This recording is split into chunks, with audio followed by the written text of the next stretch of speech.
इस्लाम से शुरू हुई, 712 से 1206 तक आई, 1206 से 1526 तक आई, 1526 से onwards we are heading towards 1857। यहां तक बेटे एक एक बात आपको लिंक के साथ अमीर हमजा समझ आ रही है? अल्हम्दुलिल्लाह सर, बिल्कुल। और वो जो मैं कहता हूं कि चीजों को याद करना नहीं है, याद रखना है, वो समझ आ रही बात सारी का? जी सर, बिल्कुल। कहानियों की तरह हार्ड डिस्क का दिमाग का हिस्सा बना लेने से देखें, आपको ना हमें 10-10 15-15 साल पुरानी बातें याद होती हैं। अब्बा जी फूफो को भाई की शादी पे नहीं बुलाना, इन्होंने 12 साल पहले अम्मी को ये कह दिया था। अब ये बात हमने के रजिस्टर में लिख के हेडिंग दे के नीचे याद नहीं रखी, बस वैसे क्योंकि ज़हन का हिस्सा बन गई ना मेमोरी का। तो इन चीजों को मेमोरी का हिस्सा बनाने की बजाय अपने इन कहानियों को जो हमारे काम आनी है, इनको माइंड का मेमोरी का हिस्सा बनाइए। और ऑलवेज कीप ऑन थिंकिंग कि जो भी चीज मैंने पढ़ी है इसको मैं आइडियोलॉजी से रिलेट कैसे कर सकता हूं, इसको मैं करंट जो सर्कमस्टांसेस हैं सब कॉन्टिनेंट के, उससे मैं कैसे इसको रिलेट कर सकता हूं। अमीर हमजा ठीक है बात? दुरुस्त सर, बिल्कुल। अच्छा जी, अमीर हमजा कहाँ रहते हैं आप पाकिस्तान में? सर मैं कराची से, मेरा ताल्लुक है। कराची में मेरा बेटा जी, तो किस इलाके में कराची के? सर बाथ आइलैंड में हूँ। Bath Island? जी सर। ये नाम नाम है? सर काफी आयरॉनिक है सर। जी सर, बाथ आइलैंड जगह का नाम है और आजकल काफी आयरॉनिक नाम हो गया है क्योंकि पानी वो बहुत तो ज्यादा आ गया है बाथ आइलैंड के अंदर। वो तो बेटा इत्तेफाक से हो गया ना, लेकिन इसका नाम वैसे ही बाथ आइलैंड है हकीकत जी में। जी जी जी सर, बिल्कुल। अच्छा दैट्स ग्रेट। तो ये कराची में ही है ये इलाका या कराची के आसपास है? नहीं नहीं सर, कराची में ये सी व्यू की तरफ है। एक लैंडमार्क है हमारे पास, 3 तलवार, उसके साथ है ये। अच्छा, तो I have been to Karachi, जहाँ पे सी व्यू फ्लैट्स है ना, जहाँ पे जी सर। सामने बिल्कुल ही सामने फिर समुंदर आ जाता है। तो I have been there way back in 1997 I suppose. तो I was about to be drowned in the sea, क्योंकि मैं मेरे मामू थे वहाँ मेजर थे, तो यूज्ड टू लिव देयर, उनके पास गया हुआ था। तो मैं जनाब रात के वक्त मुझे लेके गए, उस वक्त समुंदर बड़ा शांत था, बड़ा पुरसुकून था। तो हम आगे तक रेत पे चल के चले गए और पानी आता था पाँव तक और वहां से वापस टकरा के चला जाता था। तो it was a very wonderful experience. तो नेक्स्ट मॉर्निंग मैंने वोक अप, तो मामू जा चुके थे काम पे, तो मैंने मामी को कहा कि जी मैं बाहर जा रहा हूँ जरा। उन्होंने कहा अच्छा जी ठीक है। मैं समुद्र में चला गया था, उस वक्त समुद्र तेज चल रहा था जरा। तो मैं अंदर जाके खड़ा हो गया जी, वो समुद्र की वो लोगों ने चीखें मारी ऊपर से। तो मेरा रात का एक्सपीरियंस है कि मैं वहां खड़ा रहा था, कुछ नहीं हुआ था। तो मैं कहते पागल है, डरपोक लोग, बुजुर्ग डरते रहते हैं। तो लेकिन जिस वक्त उस समुद्र की वो लहर वेव आई है मेरी तरफ, तो वो मेरे कद से ऊंची थी वेव, और उसने मुझे उठा के वो जो पत्थर नहीं होते पीछे जो लगे हुए हैं जी उन जी पे सर। मारा। तो क्योंकि जब एन वेव पास आई मेरे, तो मैंने महसूस किया कि ये तो कोई खतरनाक चीज है।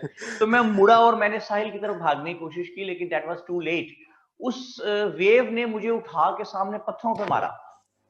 चेहरा बचाने के लिए अनकॉन्शियसली बंदा ऐसे करता है, मैंने ऐसे किया ना तो पत्थर मेरे हाथ में आ गया। और क्योंकि मैंने ज्योग्राफी बहुत ध्यान से पढ़ी हुई है और मैं पढ़ाता भी रहा हूँ, मेरी बुक्स भी हैं ज्योग्राफी पे, तो मुझे ये एहसास था कि अब जब ये ज्यादा डेंजरस, ज्यादा लीथल तब होगी ये वेव जब when it will go back. मैं ठीक कह जी रहा हूँ ना सर, जी? बिल्कुल सर। बस वो जिस वक्त वापस गई तो उसने ज्यादा ताकत से खींचना था और उठा के साथ ले जाना था हमेशा के लिए। तो मैंने वो जो पत्थर थे ना जिन पे मैं टकराया था जाके, मैंने उन पत्थरों को ना पकड़ लिया जोर से। और मुझे आज तक याद है वो वेव वापस गई तो बकायदा मुझे खींच पड़ी है, खींचा गया पानी से। लेकिन मैंने पत्थरों तो पकड़े बचत होगी पता नहीं सामा। फिर मैं उन पत्थरों पर ही ना ऐसे चढ़ के ऊपर चला गया। तो वो जो इर्द गिर्द पर लोग खड़े हुए थे ना, वो सारे मुझे देखिए, एक ने कहा भाई बच गए हो छोटे भाई, क्या करते हो? जो बुजुर्ग थे वो आगे भागे, बेटा तुम पागल हो। तो उस वक्त खैर मुझे कोई होश ठिकाने नहीं थे, मेरे भी ट्रॉमा में था ना, क्योंकि एक तो लहूलुहान हो गए थे, बाजू बाजू बहुत सारे, और दूसरा वो नमक वाला पानी लगा था समुद्र का वो, और जिसमें ना जख्मों पे नमक छिड़कना। जी तो जी बार सर। अल्लाह ताला की जात ने बचा लिया। आपने ये लेक्चर पढ़ना था, रिसीव करना था, इसलिए तो मीर हमजा साहब सिर्फ आपका लेक्चर सुनने के लिए जो है ना मैं बच बिल्कुल गया। सर। ठीक है जी। जी सर। ओके, तो मीर हमजा कल बात कहां तक पहुंची थी? सर बात पहुंची थी कि Inception of the British entry into the subcontinent, जो ब्लैक होल ट्रेजेडी हुई थी उसके बाद जो ब्रिटिश रिवेंज आना था, हाँ जी, आपने हमें उसके बारे में पढ़ाना था। शाबाश। यहां से हमने गुफ्तगू को स्टार्ट करना है जी। और अब तक मुझे हसान नजर नहीं आया यहाँ पे, शायद नजर आया था। अहमद शाह साहब आ गए, कहते हैं गोरों को काली जगह बंद कर वाह वाह Ahmad Shah, you made my day यार, मजा आया बात का। अच्छा जी, हसान अहमद आ गए थे, जी सर हुक्म। अरे भाई हुक्म नहीं है भाई, कोई तो वैसे कहने का मेरा बेटा नजर नहीं आ रहा मुझे। अच्छा जी, तो हसान आज बारिश हो रही है तलागंग में, लिखे जरा। अच्छा, तो अमीर हमजा, कराची में जी बारिश सर। हो रही है कि रुक गई है? सर अल्हम्दुलिल्लाह अब तो फिलहाल रुक गई है, 4-5 घंटे हो गए। चलो अल्लाह करे रुक ही रहे। तो आपके इलाके में कितना पानी खड़ा, घर में तो नहीं आया पानी? नहीं सर, हमारा इलाका थोड़ा हिल पे है तो सारा पानी नीचे की तरफ चला गया था अल्हम्दुलिल्लाह, मतलब ऊपर हमारे मेन रोड और हमारे घर की अल्हम्दुलिल्लाह, तरफ नहीं आया। लेकिन अल्हम्दुलिल्लाह, जब यानी लेकिन लोगों का जब बेड़ा आप गर्क हो जाए और तू कहे अल्हम्दुलिल्लाह है। नहीं नहीं सर, हमारी नहीं नहीं सर, यार हमारे कितने पूरे तुम इलाके में। खुदगर्ज इंसान हो यार, इतने खुदगर्ज इंसान हो। नहीं तो पूरी अच्छा, हाउसिंग कॉलोनी बच गई थी। चलें जी, वेरी गुड। तो बात यहाँ पे पहुंची थी कि दो लोगों को भेजा ब्रिटिश गवर्नमेंट ने रिवेंज लेने के लिए। एक का नाम था एडमिरल वॉटसन और दूसरे का नाम था major Robert Clive, CLIVE, major Robert Clive. ठीक है जनाब, लिख जी लिया? Sir. Major Robert Clive, CLIVE, और एडमिरल वॉटसन। यहां दो नाम लिख भी दें आप दोनों में से कोई, आप लोगों में से कोई, ताकि इसको जो पढ़ लें। यार ये चैट प्राइवेट हो गया एडमिन? नहीं, बाकी लोग नहीं पढ़ रहे एक दूसरे की बात लिखी हुई? नहीं पढ़ रहे? फिर तो कोई फायदा नहीं है लिखने का, फिर क्या फायदा है, रहने दो। अच्छा जी, तो मैं क्या कह रहा था, ये दो लोग आ गए थे इंतकाम लेने, लेकिन instead of taking revenge from Nawab Sirajuddaula, admiral Watson और रॉबर्ट क्लाइव ने आर्गुमेंट्स शुरू कर दिए, negotiations. And only with the help of negotiations, इन्होंने ना सिर्फ they manage to reopen their factories. जी अमीर सर। हमजा याद आ गई बात? जी सर, बिल्कुल उनकी बंद फैक्ट्रियां करवा बंद दी कर दी थी। थी, सील कर दी थी नवाब ने फैक्ट्रियां। जी सर। अच्छा, they did not only manage to reopen their factories but to get the privilege of free trade license back as well, only with the help of arguments। लड़ नहीं रहे, इंतकाम लेने आए हैं लेकिन लड़ नहीं जी रहे। और क्या कर रहे हैं भाई, और इन्होंने अपने जो प्रिजनर्स अलाइव थे वो भी, ऑब्वियसली वो जो अलाइव थे उनको आजाद करवा लिया। And then they wrote a letter to nawab, in which they wrote ke Nawab Saab, you have been found guilty of launching an attack on the premises of East India Company, arresting 146 people, out of which 123 died in your imprisonment. So this letter is here to inform you that we are going to launch an attack on your state. लो जी, ये खत पढ़ना था जी कि sir. बहुत हंसा जी नवाब, नवाब बहुत हंसा। तो अमीर हमजा, नवाब हंसता क्यों है? सर पता नहीं। यार वो इस बात पे हंस रहा है कि ये छोटे से लोग मुट्ठी भर में इतनी बड़ी स्टेट का नवाब, एरोगेंस है ना, और ऑफ जी एरोगेंस सर। हंस रहा है गुरूर में कि यार ये होते क्या है, इनकी औकात क्या है, मैं या तो इनको मजा चिखा दूंगा और मैं कर दूंगा इनकी ऐसी की तैसी। हाँ जी, इनको क्या कर बहुत देगा मारूंगा। मीर हमजा, क्या कर देगा उनकी? ऐसी की तैसी सर, बहुत ना मारेगा ना इनको। ना ना ना, ऐसी की तैसी नहीं, ऐसी की तैसी। मजा है ऐ, बात का ना, पता चले मार ऐसी पड़े की तैसी। कैसी। और कहता हूं उनको शूजो शूज कर दूंगा जी मैं, जूते मार मार के। अच्छा जी, फिर क्या हुआ? इसने जनाब अभी हंस ही रहा था, नवाब के एक सिपाही आया, उसने कहा नवाब साहब बाहर अटैक हो गया। तो नवाब ने जी कहा सर। जाओ मुझे क्या बताते हो, मारो पकड़ के। वो चला गया। थोड़ी देर बाद एक सिपाही आया, उसने कहा नवाब साहब बाहर बहुत मार पड़ रही है, बहुत मार पड़ रही है और हम तकरीबन जंग हारने वाले हैं। तो नवाब ने कहा शट अप, मार क्यों पड़ रही है, इतनी बड़ी फौज मेरी, वो थोड़े से लोग। नवाब ने फौरन टीवी लगाया तो देखो हर तरफ नवाब की फौज का कंट्रोल था। तो नवाब ने कहा ए झूठ कहने वाले सिपाही, देख हर तरफ मेरी फौज का कंट्रोल है। तो सिपाही ने कहा नवाब साहब आपने पीटीवी लगाया हुआ है, जरा ARY लगाए तो आपको पता चलेगा ये कितनी मार पड़ रही है जी। अच्छा जी, और आगा फरहान अली, आज माइक ठीक हो गया बेटे, आपसे बात करें कि ना करें बता दीजिएगा मुझे। अच्छा जी, तो नवाब ने ARY लगाया तो देखा वाकई बहुत मार पड़ रही है। मीर हमजा सो गया? हेलो, अरे भाई कहां गया मीर हमजा? वो पानी में तो नहीं बह गया कहीं, पता करो यार। मीर हमजा कहां गया भाई? अच्छा, कह रहा है सुहेल अरसलान कहते हैं यार, वाई लगा रहा होगा। अल्लाह रहम करे भाई, पानी में पकड़ो, कहां गया यार वो? अमीर हमजा लाओ यार, तुम्हारा अमीर हमजा कहाँ गया? हमारा अमीर हमजा ला के दो, मैं मुझे नहीं पता। मंजियां संभालने गया है, बारिश आ गई। आसान है, कहते हैं मंजियां संभालने गया। अच्छा जी, तो आगा फरहान साहब से बात कराएं जी। देखिए आज बेटे के पास माइक ठीक है कि नहीं है। आज भी पॉसिबल ना हो पाएगा सर। ओके, बात कराएं जी मेरी, आप सोहेल असलम साहब से बात कराएं। मैं कहता हूँ सारे बच्चों से बात हो ना, इंटरेक्शन सबसे हो जाए। सोहेल असलम से, वो कह रहे हैं सर मी। लो जी, मैंने पहले ही कह दिया मेरे बेटे से बात कराएं। हेलो हेलो गांव वालों, कहाँ हो ठाकुर? सोहेल असलम कहाँ भाई? हेलो आवाज आ रही सर? जी मेरे बेटे, अब आवाज आई है जनाब। जी सर, अब आई है, बस हाँ ऐसी जी है। सोहेल साहब, क्या क्या हाल हाल सर आपका? है? ठीक सर, अल्लाह का शुक्र।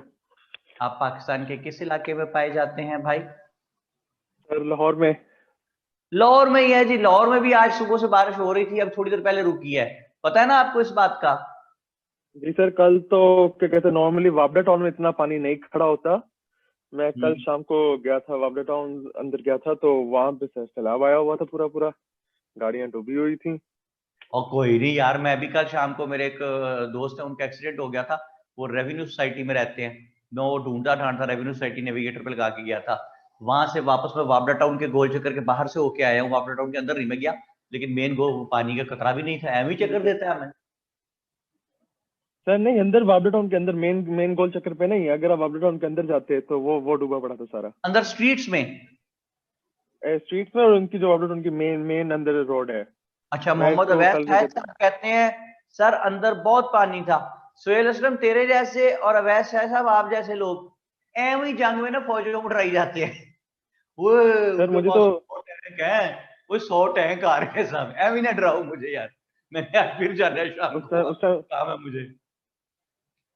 उस टाइम थोड़ी वो देर के देखो, लिए वीनस की याद आ गई थी। किसकी? वीनस की सर, वो कौन है? इटली में सर, जो आपका सिटी है वेनिस, वेनिस या वेनिस, सॉरी मुझे समझ नहीं आ रही बात आपकी। सर, वेनिस की याद आ गई थी, इटली गया था वेनिस, हाँ हाँ हाँ तो। हाँ हाँ वेनिस। वो तो भाई फिर आप बोट्स ले लेना। अब आप लोग स्पेशली कराची वाले तो जरूर ले ले बोट्स, ताकि ट्रैवल तो कर सके एक से दूसरी जगह। यार वो वीडियो देखी जिसमें पुलिस वाले भी फंसे हुए हैं बेचारे। जी सर। यार वो देखे, वो बेचारे ड्यूटी भी करते हैं, जिंदगी भी खतरे में है, और लोग उनको बुरा भी समझते हैं। तो और एनीवे, सर वो 2,05,000 कनाल जमीन भी नहीं मिलती हमें बिल्कुल सही बात है, इन्हें। बिल्कुल सही बात है। अच्छा जी, तो सोहेल असलम वो जंग हो रही थी यार प्लासी की, समझ आ गई बात? जी सर। ये जंग जिस वक्त हो रही थी, नवाब ने ARY लगाया तो देखा हर तरफ मार पड़ रही थी, बड़ा परेशान हुआ। इतने में एक सिपाही आया, उसने कहा नवाब साहब it has really become a losing concern, आपको बाहर आकर जंग लड़नी पड़ेगी। तो नवाब ने जरा बख्तर पहना, घोड़े पे बैठा, तीर तलवार नेज़े ढाले भाले लेके बाहर पहुंचा जंग मैदान जंग में। तो क्या देखता है कि वाकई बहुत मार पड़ रही है हर तरफ, and it was about to be a finished game. The game was about to be finished.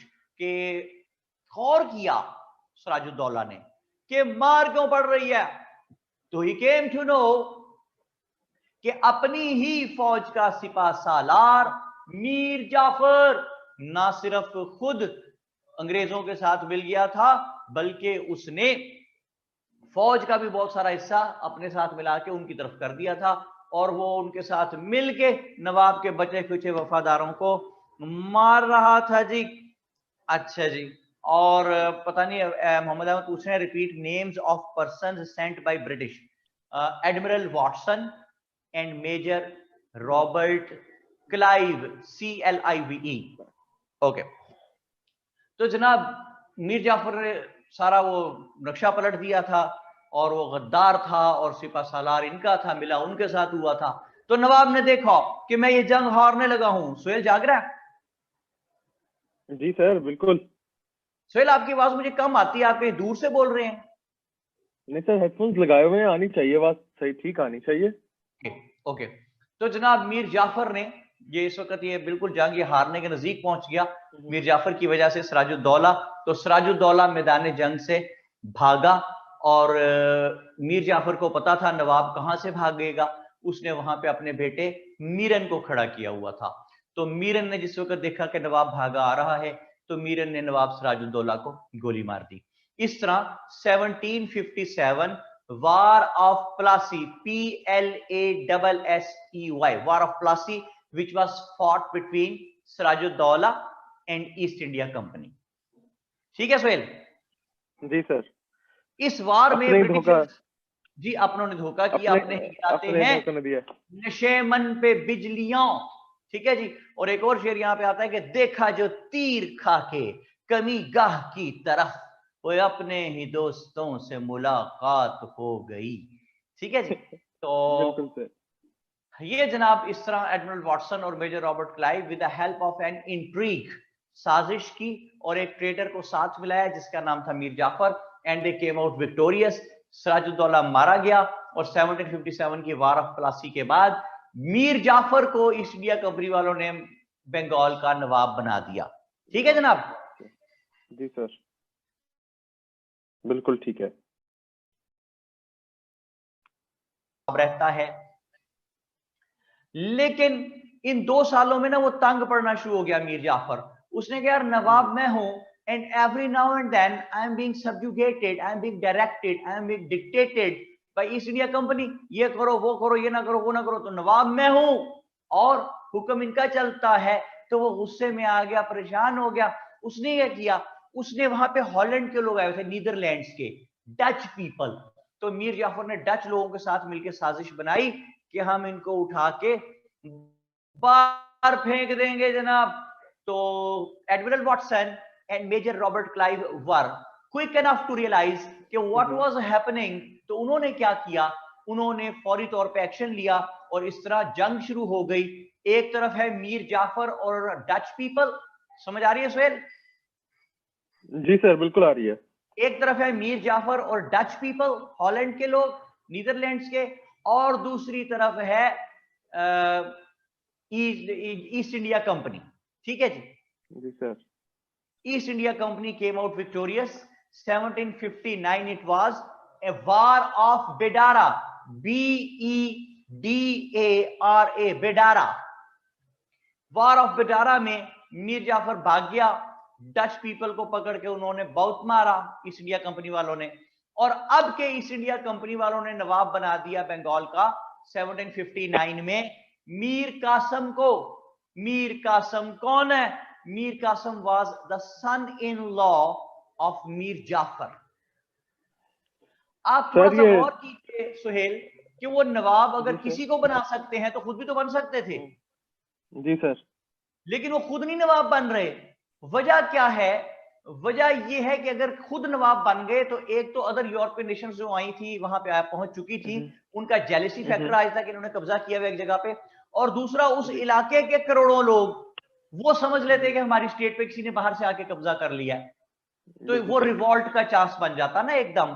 तो इसलिए वो भी सामने आए और ब्रिटिशर्स खुद सामने भी ना आए, और नवाबी भी उसी फैमिली में रखी हुई है, सिराजुद्दौला, मीर जाफर का दामाद मीर कासम। समझ आ गई आपको बात? जी बिल्कुल सर। अच्छा जी। तो 1759 में मीर कासम को उन्होंने नवाब बना दिया। Mir Qasim was a very innovative boy. उसने यहां पे एग्रीकल्चरल निजाम को ठीक किया। मीर कासम ने यहां पे जो आपका फौज का निजाम था उसको मॉडर्न तरीकेकार पे लाना शुरू किया। मीर कासम ने यहां पे टैक्सेशन सिस्टम को ठीक किया, और मीर कासम ने कहा कि everybody will pay the tax indiscriminately. Tax वसूल होने लग गए। थोड़े दिन बाद उसको आके उसके महकमे के लोगों ने बताया, जो टैक्स वसूल करते थे, कि जनाब everybody was paying the taxes, but east India company वाले टैक्स नहीं देते। उनको कहा है टैक्स दो, तो वो कहते हैं हमारे पास फ्री ट्रेड लाइसेंस है, we have got the privilege of free trade licence. Mir Qasim को चढ़ा गुस्सा, उसने कहा जी उन्हें जाके को कोई फ्री ट्रेड लाइसेंस नहीं है, यू विल हैव टू पे द टैक्सेस। तो अगर आप टैक्स नहीं देंगे तो हम आपको अरेस्ट कर लेंगे। और इतनी सख्त स्टेटमेंट देने के बाद Mir Qasim was expecting retaliation from Admiral Watson and Major Robert Clive, so he decided to make his hand strong. उसने क्राउन प्रिंस आलमगीर II को अपने साथ मिलाया, जो उस वक्त मुगलों का शहजादा था, क्राउन प्रिंस आलमगीर II, और साथ उसने नवाब ऑफ अवध को अपने साथ मिलाया, स्टेट ऑफ अवध का जो नवाब था। यानी अब मीर कासिम, नवाब ऑफ अवध और क्राउन प्रिंस आलमगीर II, ये तीनों एक तरफ, सोहेल ठीक है जी सर, और ईस्ट इंडिया कंपनी एक तरफ। इट वाज 1764, दोबारा जंग हुई और it is known as war of Buxar, BUXAR, Buxar, in which first time ever the Britishers came out victorious without having any intrigue, और उन्होंने पूरे बंगाल पे कब्जा कर लिया। मीर कासिम भाग गया और पूरे बंगाल पे कब्जा हो गया। किसका जी? ब्रिटिशर्स का। तो देखिए 3 वार्स मैंने आपको बताई। 1757 में है वार of Plassey. War of Plassey, yes sir. अच्छा जी, प्लासी किस किस के बीच में लड़ी गई? एक तरफ है सिराजुद्दौला और दूसरी तरफ है ब्रिटिश ईस्ट इंडिया कंपनी। जी सर। अच्छा जी, ये एक वार है 1757 की। इसके बाद हम देखते हैं एक दूसरी वॉर जो कि 1759 में लड़ी गई, जिसको हम वार ऑफ बेडारा कहते हैं, BEDARA। इसमें एक तरफ है मीर जाफर और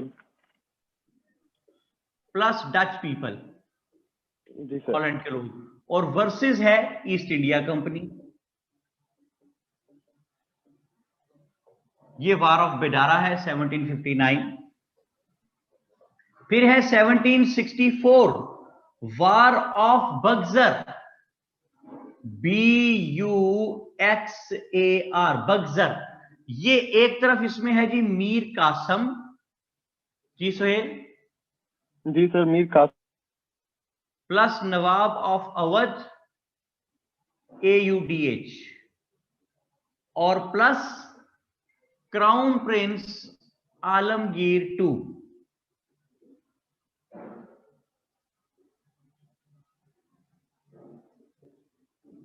crown prince Alamgir II versus East India company. जी सर, सॉरी वो दरम्यान में इंटरनेट बंद हुआ था। ये है जी 3 वार्स। ये जो 1764 की वार है, इसकी सिग्निफिकेंस ये है वार ऑफ बक्सर की, कि after having the war of Buxar, आप ये मैप पे देखिए, या जरा बोर्ड क्लोज करें, मैं इनको ना वो भाई हेलो, एक कमजोर दिल का आदमी भाई हूँ, मैं डर गया, मैं क्या स्मगलर आ गए। अच्छा जरा और खोलें, जरा सा वाइड करें एंगल जरा सा, अब क्लोज करें, जरा जूम इन करें जरा सा, यार इधर लेके आए ना, पैन करें इसको, ये शाबाश। ओके ले जी, मैं आपको मैप बनाना सिखाने लगा हूं। सोहेल सुन रहा है? जी सर, बिल्कुल सुन रहा हूं सर। ये देखिए जनाब, एक मैंने ये सी लिखा इस तरह, कितना मुश्किल काम है जी, हो सकता है ना सोहेल? बिल्कुल हो सकता है सर। सी, ये जहां सी है ना, इसके ऊपर से मैं ऐसे जाऊंगा और ऐसे करता है इसको, यहां से मैं वापस ले आऊंगा यहां तक, जहां सी यहां से स्टार्ट हो रहा था ना, इसके यहां तक ले आऊंगा। जी सर, हो गया? बिल्कुल सर। अब मैं इसको पेस्ट्रेट रख के, हॉरिजॉन्टल रख के ऐसे बाहर ले जाऊंगा, हॉरिजॉन्टल रख के बाहर ले गया। अब मैंने उल्टा सी डालना है, लेकिन फर्क ये है, इस उल्टे सी में मैंने ये बीच में जरा स्ट्रेट लाइन भी लानी है, वर्टिकल, लाइक दिस।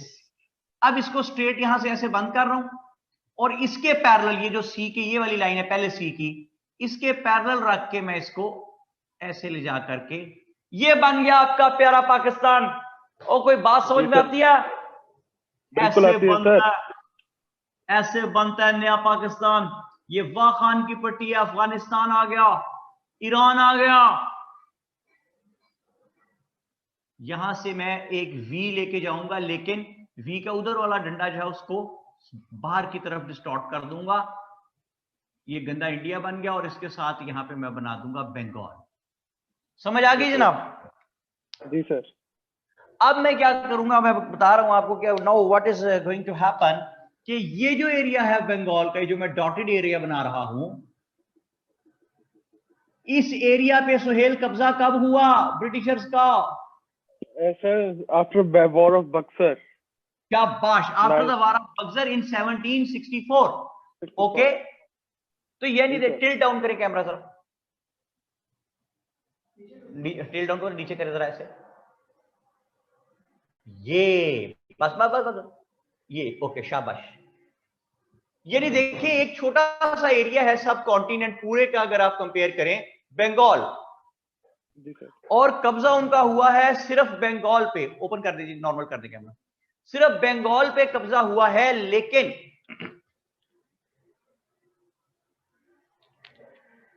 जुमला सुने कि then by utilising the resources of Bengal, then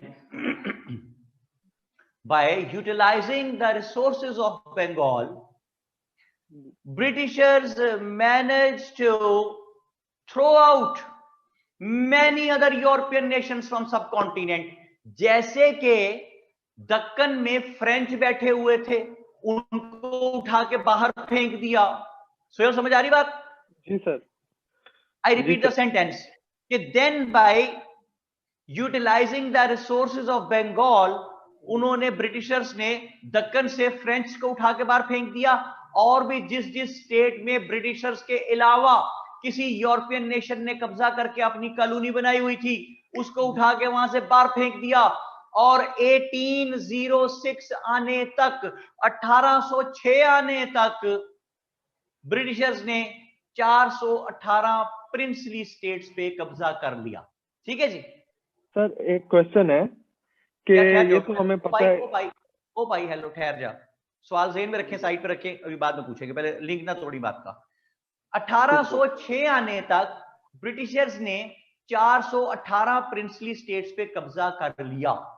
अच्छा, अब क्या किया कब्जा करने के बाद? कब्जा करने के बाद they started inducing their own rules and regulations. जैसे कि उन्होंने यहां पे ट्रेडिशनल इन्वेजन स्टार्ट कर दी, यहां पे कल्चरल इन्वेजन स्टार्ट कर दी, यहां पे रिलीजियस इन्वेजन स्टार्ट कर दी, यहां पे एजुकेशनल इन्वेजन स्टार्ट कर दी, यहां पे उन्होंने जो आपकी इकोनॉमिक इन्वेजन स्टार्ट कर दी, एग्रीकल्चरल इन्वेजन स्टार्ट कर दी। इन्वेजन का क्या मतलब है? किसी के सिस्टम में घुसना जबरदस्ती। I repeat, traditional invasion, cultural invasion, religious invasion, economic invasion, educational invasion, agricultural invasion, and to cap it all, legislative invasion। आइन साजी भी अपनी शुरू कर दी, ठोंसनी शुरू कर दी इन पे। सोहेल, बात समझ आ रही है आपको? जी सर। यहां के लोग तंग पड़ने शुरू हो गए। तो page number, I really don't know what, 33 पे जरा पहुंचे, 33 पे। जी सर। नोट्स का पेज 33। जी सर। पहुंच के बताएं सोहेल, इस पे क्या लिखा हुआ है? आप लोग भी लिखें अगर जल्दी को पहुंचे 33 पे। जी सर, जा रहा हूं सर। ये causes of revolt 157 Amir Hamza कहते हैं, लेकिन अमीर हमजा ये 1857 है भाई, 157 नहीं। ठीक है, कॉजेज ऑफ रिवॉल्ट आ गए 1857 के। ठीक है, ये है वॉर ऑफ इंडिपेंडेंस 1857 की। तो सुने मेरी बात को, समझे बड़े ध्यान से। वक्त करता है परवरिश बरसों, हादसा एकदम नहीं होता। ओ, कोई बात समझ में आती है भाई? बिल्कुल सर। देखें, वक्त करता है परवरिश बरस, यानी बड़े सालों से वो चीज चली आ रही होती है। जैसे कि 1857 की वॉर ऑफ इंडिपेंडेंस है, तो ये एक दिन में नहीं हो गई। फूलों का बिखरना तो वो कद्दर ही था मोहसिन, पर इसमें हवाओं की सियासत भी बहुत थी। ओ भाई, 100 साल से लावा पक रहा है, 100 साल से, फ्रॉम द लास्ट 100 years कैसे? Just after the war of Plassey 1757 और फिर स्पेशली आफ्टर बक्सर 1764 जब पूरे बंगाल पे कब्जा हो गया, तो इन्होंने तरह तरह की अपनी चीजें जो है वो इंड्यूस करनी शुरू कर दी लोकल्स पे। लोकल्स तंग पड़ने शुरू हो गए। ये जो वॉर ऑफ इंडिपेंडेंस है, इसको मैंने इस एक पेज पे 3 हिस्सों में तकसीम किया हुआ है सोहेल। पहला है कॉजेज ऑफ द वॉर, कि जंग हुई क्यों। दूसरा हिस्सा उसका बन रहा है, सेंटर में पेज के जब आप पहुंचेंगे, कि why the locals lost the war, ठीक है। और तीसरा हिस्सा इसका बनता है पेज का, कि impacts of the war, consequences of the war, what happened after the war. ठीक है जी, 3 हिस्सों में तकसीम किया। ये एक पेज है सोहेल, इस पे अगर आप गौर करें, वॉर ऑफ इंडिपेंडेंस के 40 से 45 पॉइंट्स आपको गिवन है। तो if you want to make maximum score in the papers of CSS, तो write down the different points. एक टॉपिक 20-20 पॉइंट्स असबर हो आपको। पॉइंट्स पॉइंट्स पॉइंट्स, क्योंकि एग्जामिनर को पॉइंट्स पसंद है और बेबी को बेस पसंद। बेस पसंद है। हमारा मसला ये है, एग्जामिनर को क्या पसंद है, हमने तो वो लिख देना भाई। ठीक है जनाब। अच्छा जी, तो कुल मिला के बात क्या बनी, ये एक पेज है वॉर ऑफ इंडिपेंडेंस का। इसमें हम देखते हैं कि why the war happened, causes of the war, तो उसको 2 हिस्सों में तकसीम किया। कौन कौन से 2 हिस्से हैं सर? एक जनरल रीजन है और दूसरे स्पेसिफिक अंडरकरेंट्स हैं। ओके, जनरल रीजंस जो हैं ये वही है जिन पे अभी मैं बात कर रहा था, कि भाई आपने, लोकल्स ने कहा आपने कल्चरल इन्वेजन की, ब्रिटिशर्स आपने ट्रेडिशनल, हमारे ट्रेडिशंस में घुस गए, ब्रिटिशर्स आपने इकोनॉमिक इन्वेजन की, ब्रिटिशर्स आपने एजुकेशनल इन्वेजन की, ब्रिटिशर्स आपने रिलीजियस इन्वेजन की, ब्रिटिशर्स आपने हमारे लेजिस्लेटिव सिस्टम के साथ जो है वो इन्वेजन। कैसे? Cultural invasion. देखें, यहाँ के लोगों का कल्चर है कि काफिले बना के सफर करते हैं, उन्होंने ट्रेन इजाद कर दी। यहाँ के लोगों का एक तरीकाकार है, ट्रेडिशन है, कि जब कोई फंक्शन हो तो जाके बुलाते हैं जिसको अपने घर बुलाना है, और फिर वो बंदा जिसको बुलाया है वो अपने आप को ऑनर्ड समझता है कि आई हैव बीन ऑनर्ड, कि मुझे आके बुलाया गया है। अच्छा सुहेल, ये जो है ना आके बुलाना, ये बड़ा स्ट्रॉन्ग ट्रेडिशनल सेटअप है हम लोगों का। Still it is working in the rural areas as well. कि बिल्कुल सर। फर्ज करें सुहेल साहब आपकी शादी है, ठीक है जी सर। ये फर्ज किया है, अल्लाह ना करे, वैसे तो ठीक है आगे। अच्छा, फर्ज ज़ेब की हालत देख के वो कहता है अल्लाह ना करे। यार फर्ज ज़ेब तू तो बड़ा हिट हो गया भाई, हैं जी। अच्छा चले, जो आप दूल्हा है या दुल्हन है, अगर तो किसी रिश्तेदार को दूल्हा या दुल्हन जो है उसके माँ बाप को बुलाने गए हैं उसको, तो ही इज रिस्पेक्टेड, हो गया हाँ जी ठीक है मैं जरूर आऊंगा। अगर बड़ा भाई या बड़ी बहन बुलाने गए हैं फिर भी किसी हद तक चलो ओके है। कोई अगर घर का छोटा बच्चा बुलाने भेजे, सबसे छोटा भाई जो है, ओए होए होए 20-20 25-25 साल की नाराजगियां कि हमारी इंसल्ट की घर का छोटा भेज के। वो छोटा जो है वो कहता है भाईजान मैं भी राणा हूं, मैं भी मलक हाँ, जो मेरे बड़े भाई भैया मैं भी वही हूँ। तो लेकिन वो छोटे की वैसे बिस्ती होती है ना, आपको तो पता है। क्यों जी सुहेल साहब? बिल्कुल सर, हमारी फैमिली भी, मेरा भी दरअसल पीछे रूरल बैकग्राउंड है, तो ये काफी चीज अभी भी देख रहे हैं कि कुछ कोई फंक्शन है कुछ है तो आपने खुद जाना किसी बड़े ने, हाँ जी, किसी फैमिली को दूसरे को इनवाइट करने। हाँ जी, और अगर छोटा बुलाने जाएगा तो वो नाराज हो जाएंगे कि हमारी बेइज्जती हुई है। बिल्कुल सर, बिल्कुल ऐसे ही है। कौन सा गाँव है आपका? सर मैं रहता हूँ ननकाना साहब और शाहकोट के दरमियान में, हमारा है चक नंबर 8। उसको अच्छा। पहले वक्तों में फ्री पार्टीशन उसे कहते थे आनंदगढ़। तो अच्छा, ये बिल्कुल ननकाना साहब और शाहकोट के दरमियान में आ जाता है। तो चक नंबर 8। जी सर। तो अब तो आप रहते तो आप लाहौर में है ना आप? जी सर, उसके बाद कुछ अर्सा यानी कि जो सारा पहली अर्ली एजुकेशन थी वो शेखुपुरा में की थी अंटिल क्लास 6 और 7। शेखुपुरा में? उसके बाद USS USS United States of Sheikhupura. जी सर। अच्छा, मैं ना वो किसी दिन वैसे मुझे व्हाट्सएप पे किसी स्टूडेंट ने भेजा, तो कोई लड़की थी उसने किसी मोटरसाइकिल की तस्वीर भेजी हुई थी, तो उसके बाइक पे ना नंबर प्लेट पे लिखा हुआ था यूनाइटेड स्टेट्स ऑफ ओकारा। तो मुझे कहने लगी सर आपकी ओल्ड स्टूडेंट हूँ, माइट भी ये आपका स्टूडेंट रहा हुआ है। इसने लिखा है। यानी आप देखिए उसने बकायदा तो रुक के तस्वीर खींची उस मोटरसाइकिल की नंबर प्लेट की और मुझे भेजी कि ये आपने जरूर कहा होगा इसको, तो इसने लिखा है यूनाइटेड स्टेट्स ऑफ ओकारा। अच्छा ना यार, रिस्पेक्ट बनती है अच्छा जरा। बिल्कुल सर। मैं तो मुरीद के को भी मेलबर्न कहता हूँ, ठीक है। सर मेलबर्न है बिल्कुल आपका। अच्छा सर, मेरा क्या कहते हैं, मेरा कजन भी आपका स्टूडेंट था। कब? 2017 का टॉपर अवैध। अच्छा, वेरी गुड वेरी गुड। तो उसके पेपर उससे नहीं फॉलो दिए थे? करते। जी सर।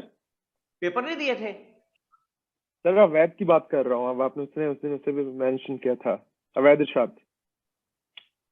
नहीं मेरे बेटे, मुझे समझ नहीं आई बात क्या कह रहा है।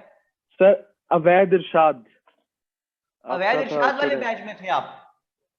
नहीं नहीं, मेरा कजन है अवैध इरशाद। अवैध आपका कजन है? वाह जी वाह, very good very good very good. तो अवैध से मुलाकात होती रहती है आपकी? खैर, फोन बिल्कुल पे सर, बातचीत होती रहती है? मुलाकात भी होती रहती है। अभी तो क्या कहते हैं इस्लामाबाद गया हुआ है अपने पेपर देने के लिए। अच्छा, चलो मेरी तरफ से जी बहुत सर। पूछना अवैध को, उसे कहना सर आपको जी बेस्ट सर। विशेस कह रहे थे, ठीक है। आई वॉज द वन जी सर। हु टोल्ड अवैध इरशाद के यू वुड टॉप पाकिस्तान। पूछना उसको कि सर जरूर सलमान सर। खान ने आपको क्या, मैंने 1 साल पहले उसको बताया था। मैंने कहा तुम पाकिस्तान टॉप करोगे भाई, कोई वजह ही नहीं तुम टॉप ना कर सको। तो उसने कहा नहीं सर, वो बस मुझे जे है, सेन में डर है जरा सा। तो उसका इंटेलिजेंस वाला भी हो गया हुआ था। तो उसने कहा कि सर मैं इंटेलिजेंस ज्वाइन करूं या ना करूं। तो एम्बिग्यूटी है अभी, क्योंकि अभी उधर फाइनल का रिजल्ट आना है लोकेशन का, सीएसएस का। ओ मैं कहा छोड़ दे आपका, you will top Pakistan. And the same thing happened, he was in America when he called me. और उसने कहा कि सर मैंने, आपने कहा था टॉप किया, तो मैंने टॉप ही कर लिया वाकई। वेरी गुड जी। बिल्कुल चलिए सर। मुझे बहुत खुशी हुई इस बात पे। अच्छा, वो जाजिब खान को गुस्सा चढ़ गया जी, और कहते हैं सर ऐसी क्या बात थी उस भाई में, हम क्या समझते हैं, हमने काम है किसी से। How did you guess sir, Mahak कहती हैं। और जाजेब खान कहते हैं हमें भी कोई टिप दे दें। मोहम्मद अहमद कहते हैं sir please repeat number of princely state. उसको अपनी पड़ी हुई है। इधर लोगों को मुसीबत पड़ गई है कि सर ने अवैध को कैसे कहा टॉप करें, उसको अपनी पड़ी। मुझे बता दें स्टेट्स कितनी थी? 418 जी, 418, ठीक है। अच्छा चलो जी सुहेल, बहुत खुशी हुई बेटा अवैध को, मेरे उससे बहुत जी सलाम सर। दुआ प्यार करना उससे, ठीक है। जरूर सर। अच्छा, और उसको ये पूछना कि सर ने आपको एक कैसे कह दिया था कि आप टॉप करेंगे, फिर देखिए वो क्या आपको नहीं बताता है। अब तो आपको पूछना पड़ेगा सर। जरूर पूछे जरूर पूछे, और फिर मुझे भी बताएं बिल्कुल कि सर। उसने क्या जवाब आपको दिया। बिल्कुल ओके। बिल्कुल सर। आगा फरहान अली कहते हैं चाट खानी है उन्होंने, चाट मंगवा दे, क्या करूं? जो ये ऑनलाइन चाट कैसे खाएंगे भाई, ओपन ही करवा दें चाट। ये नहीं, मुझे नहीं समझ आई। अच्छा चैट चैट, सॉरी सॉरी आगा साहब, मैं कम चैट फहमो सर, सर फरासत का आदमी, चैट। मैं कम फहमो फरासत का आदमी यार, मुझे कम बातें समझ आती है। ओके जी, बहरहाल ये मेरे पास में नहीं है जी भाई। ओके, तो सुहेल बात कहां तक पहुंची? सर हम 1857 के उसके ऊपर थे, रीजंस पे थे, reasons of war, causes etcetera. Traditional invasion, उन्होंने यहाँ पे टेलीग्राफ इजाद कर दी। लोग जाके बुलाते थे, रिस्पेक्ट होती थी, उन्होंने टेलीग्राफ इजाद कर दी। फिर लोगों ने कहा जी आप यहाँ पे कर रहे हैं religious invasion.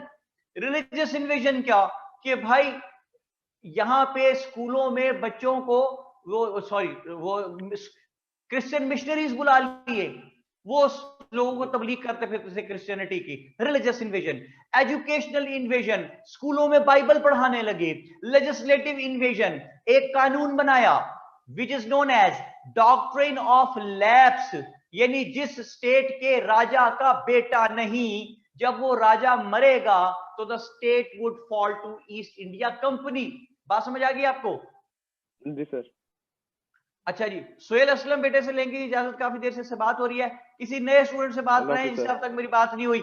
Nice talking to you Suhail Aslam, जीते रहो, सलामत रहो, खुश रहो। मेरी बात कराए हिना हसन से, ये कौन है, इससे कोई बात नहीं हुई, नजर भी नहीं आते मुझे, जल्दी हरी अप। ऊपर हिना हसन, ये हेलो हेलो, है कि नहीं है भाई?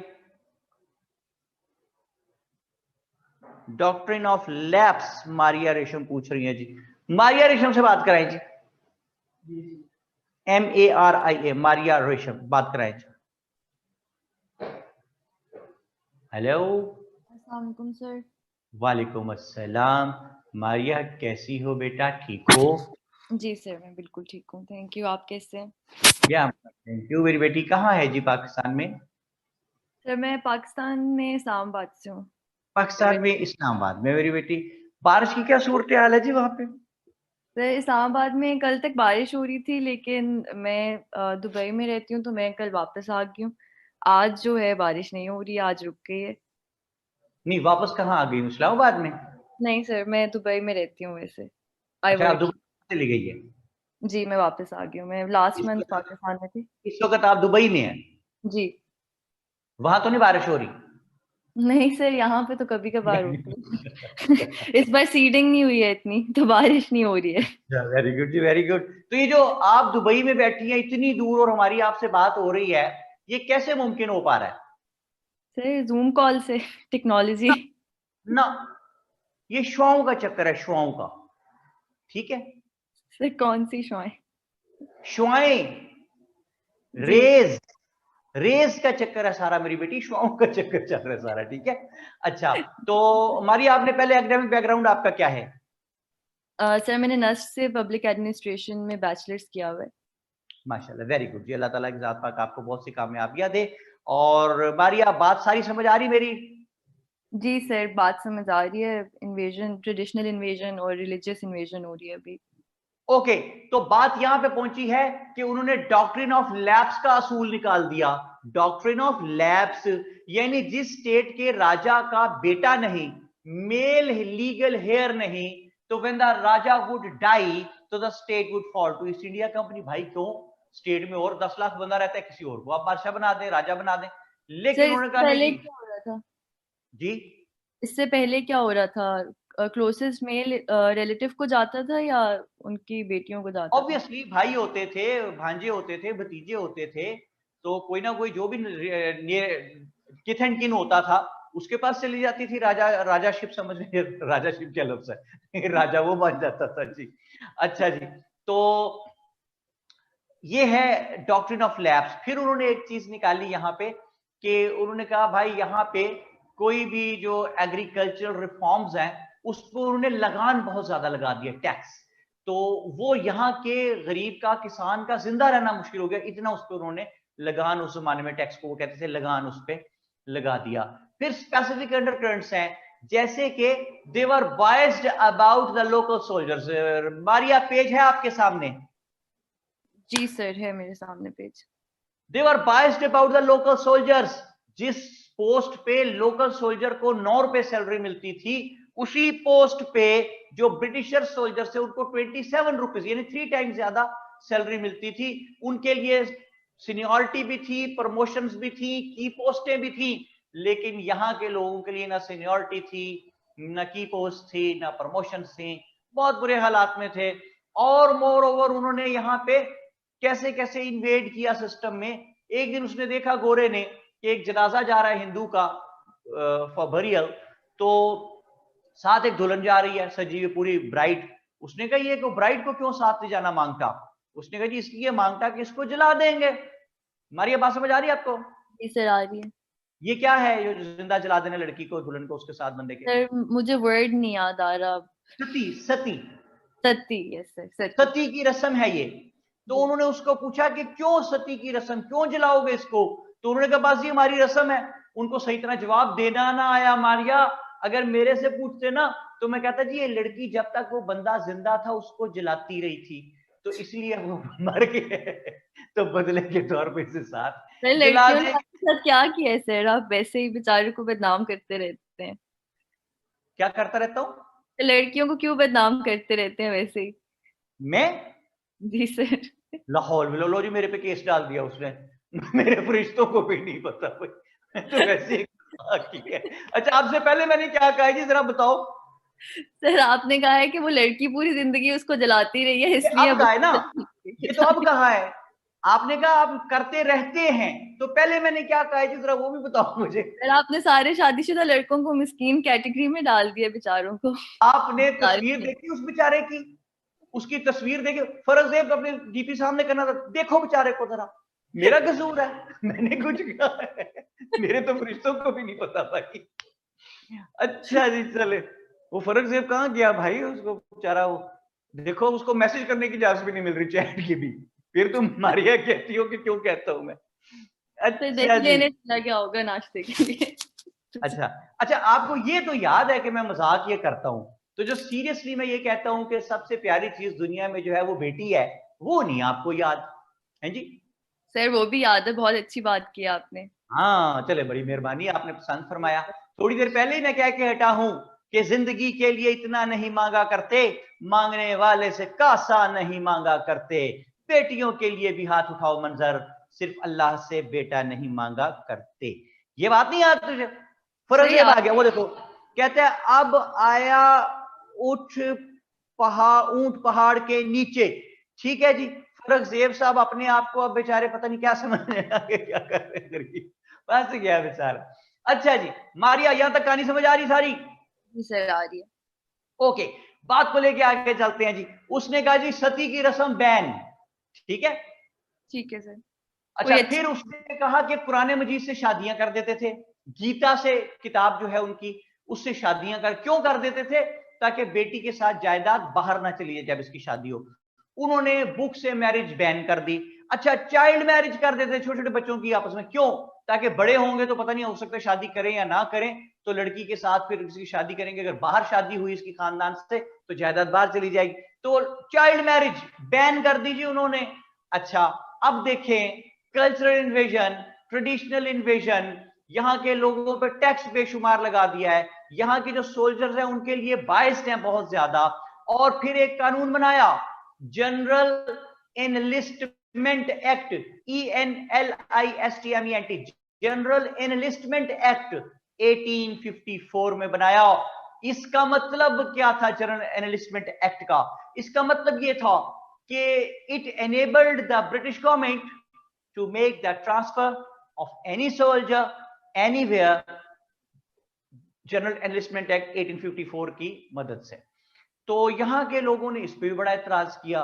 फिर अनेक्सेशन ऑफ स्टेट्स, स्टेट्स को अपने साथ मिलाते चले जा रहे थे, जैसे कि स्टेट ऑफ अवध, नवाब वाजिद अली शाह थे वहां पे।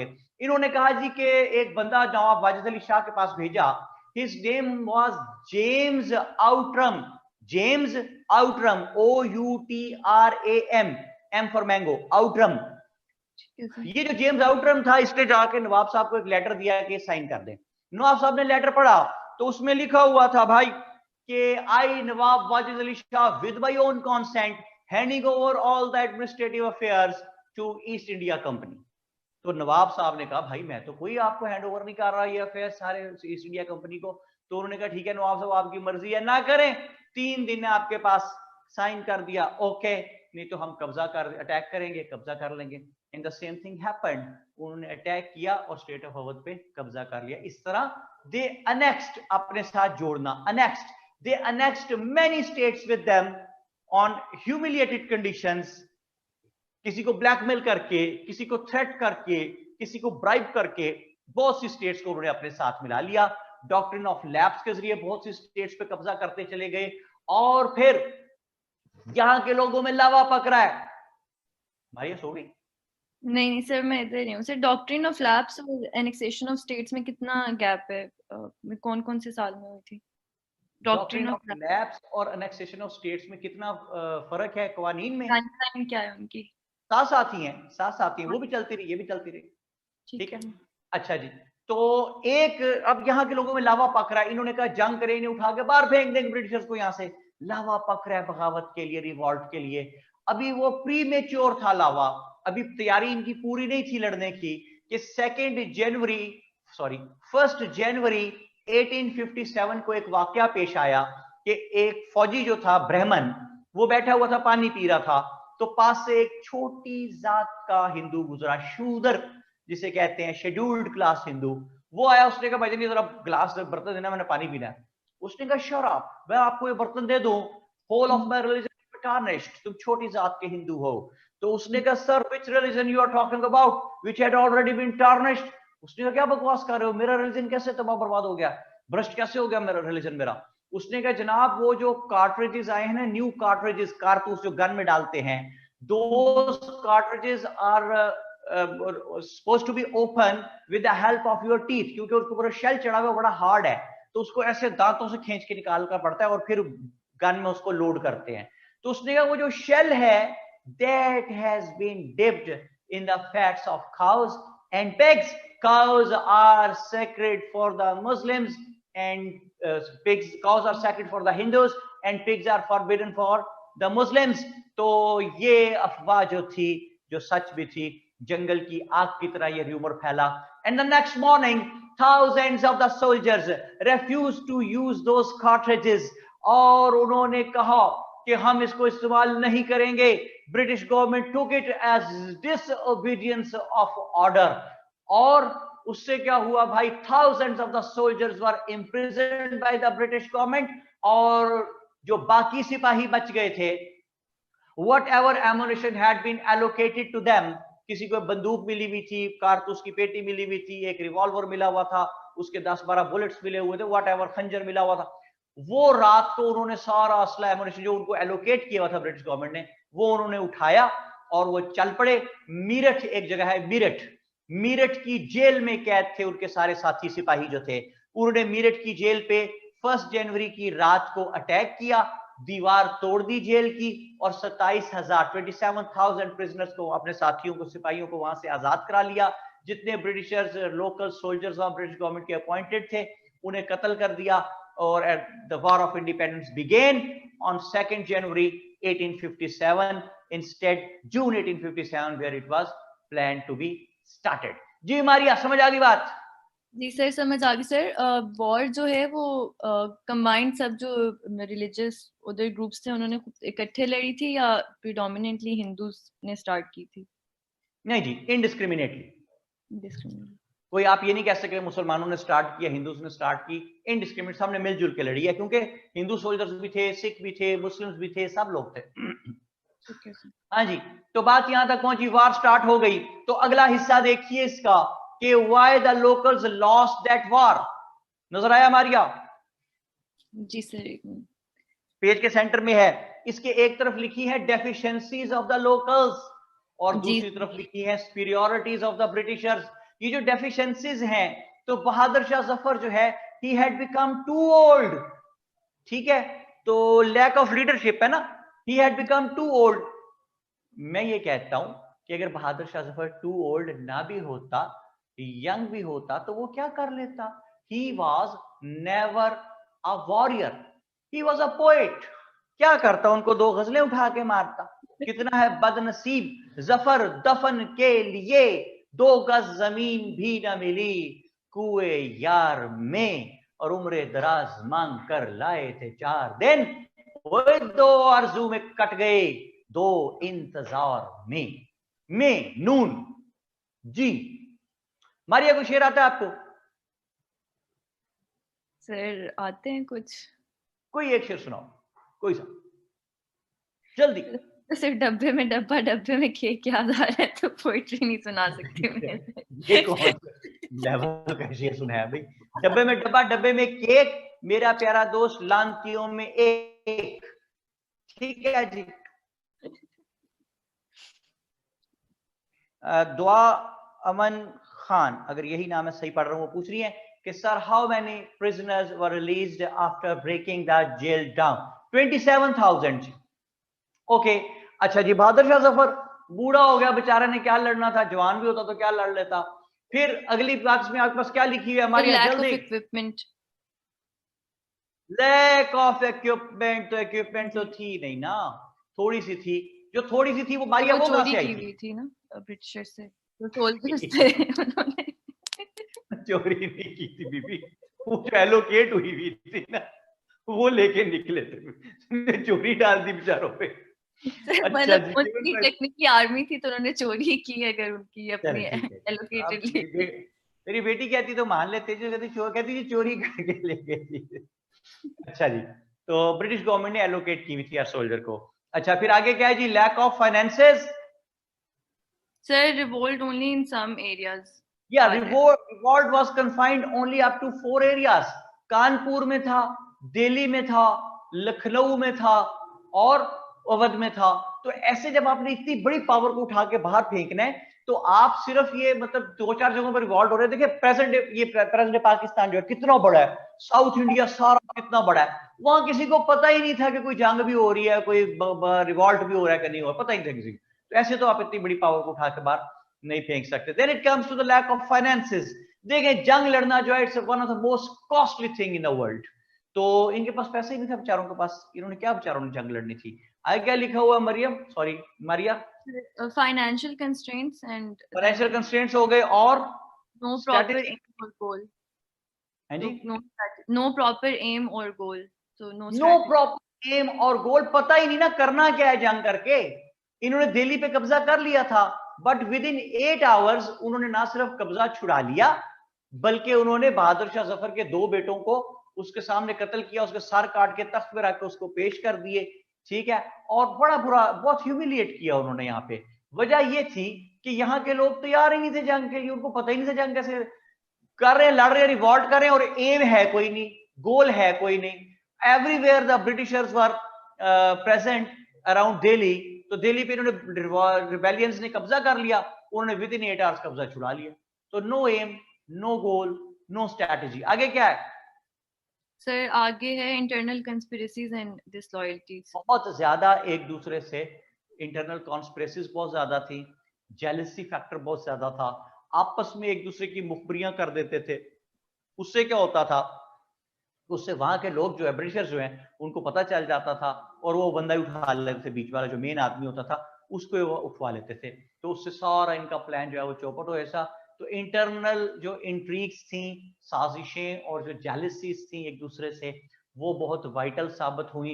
इसी तरह आप उनकी सुपीरियरिटीज देख लीजिए कि सारा सी ओपन पड़ा था उनके लिए, अटलांटिक भी, पैसिफिक भी, जहां से उनका दिल चाहता था असला लाते थे। पूरे इंडिया के कोस्ट फ्री पड़ी थी उनके लिए, असला लाते थे, जमा करते थे, अटैक करते थे, मारते थे। Nobody was there to stop them, कोई उनका कंपटीशन नहीं था।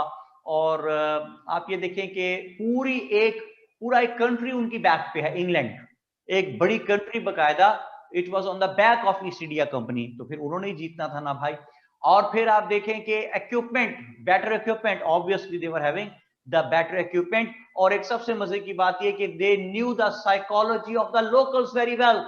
उनको लोकल्स की साइकोलॉजी का बहुत अच्छी तरह इल्म था, किसको ब्राइब करना है, किसको थ्रेट करना है, किसको कत्ल करके दूसरे नंबर 2 को लाके उसको खरीदना है, किसको ह्यूमिलिएट करना है, किसी को डराना धमकाना है। They knew each and everything. So जो लोकल्स ने हारना तो इनका मुकद्दर ठहर ही चुका था, ये जंग हार गए। जब जंग हार गए तो फिर देखें 2 तरह के इम्पैक्ट सामने आए। क्या क्या लिखा हुआ है Maria? General impacts and undesirable impacts. General impacts and undesirable, कहां गई मारिया?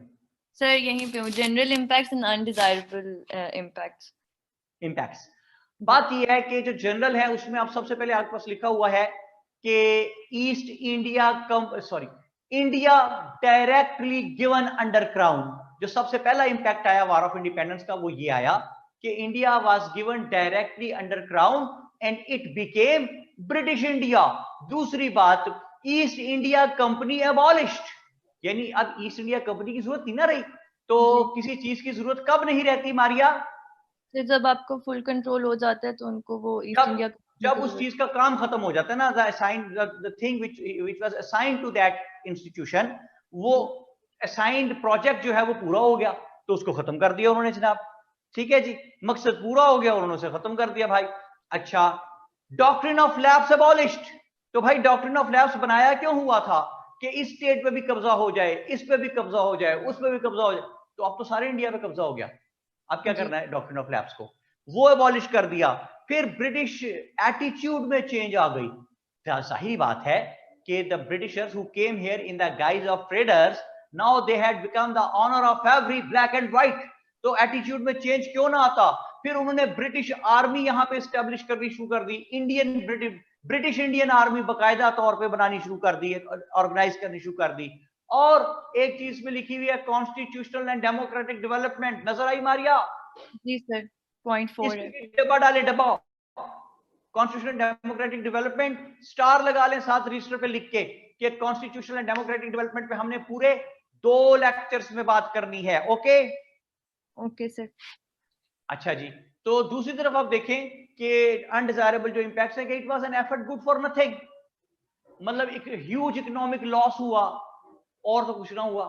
अच्छा, मुसलमानों के लिए specifically it was a great shock because right from the beginning, the time the Muslims arrived in subcontinent in 712 AD, till then, till 1857, from 712 till 1857, Muslims kept in rule somewhere somehow. But it had happened first time ever that the Muslims had lost the rule from all the corners of India. Rather, they had fallen in a very, very drastic and hazardous situation. अच्छा जी, Hindus के लिए इतना बड़ा shock नहीं था, इसलिए कि they were already living under the rule of Muslims and they were forced to study Persian, which was an inferior language in those days. English was a superior language. तो Hindus जिस वक्त ये जंग खत्म हुई, वॉर ऑफ इंडिपेंडेंस, हार गए locals, तो Hindus were quick enough to realise कि अब बहुत मार पड़ेगी। तो उन्होंने क्या किया, they immediately managed to make their access to the British government and made them realize that whole of the war of independence was planned, organized, strategized, established, implemented and fought by the Muslims, and Hindus were innocent about it. Moreover, in order to strengthen their statement, in order to justify their statement to the Britishers, they said कि sir, you snatched, Britishers, you snatched the rule from the Muslims and not from the Hindus. So what was wrong with the Hindus to head a war against you? It was the element of Muslims only. दूसरी तरफ मुसलमान क्या कर रहे थे, ये statements दे रहे थे कि इन काफरों को, नॉन बिलीवर्स को उठा के बाहर फेंक देंगे, दिल्ली के लाल किले पे झंडा लहरा देंगे, और जनाब जो इंग्लिश पढ़ता है वो काफर हो जाता है, जो इंग्लिश पढ़ता है उसका निकाह टूट जाता है। इस किस्म के फतवे दे रहे थे ये लोग यहाँ पे, तो जो ब्रिटिश हिंदूज की स्टेटमेंट्स को मजीद जस्टिफाई करते चले जा रहे थे। तो फिर ब्रिटिशर्स ने मुसलमानों को पकड़ के मारना शुरू किया।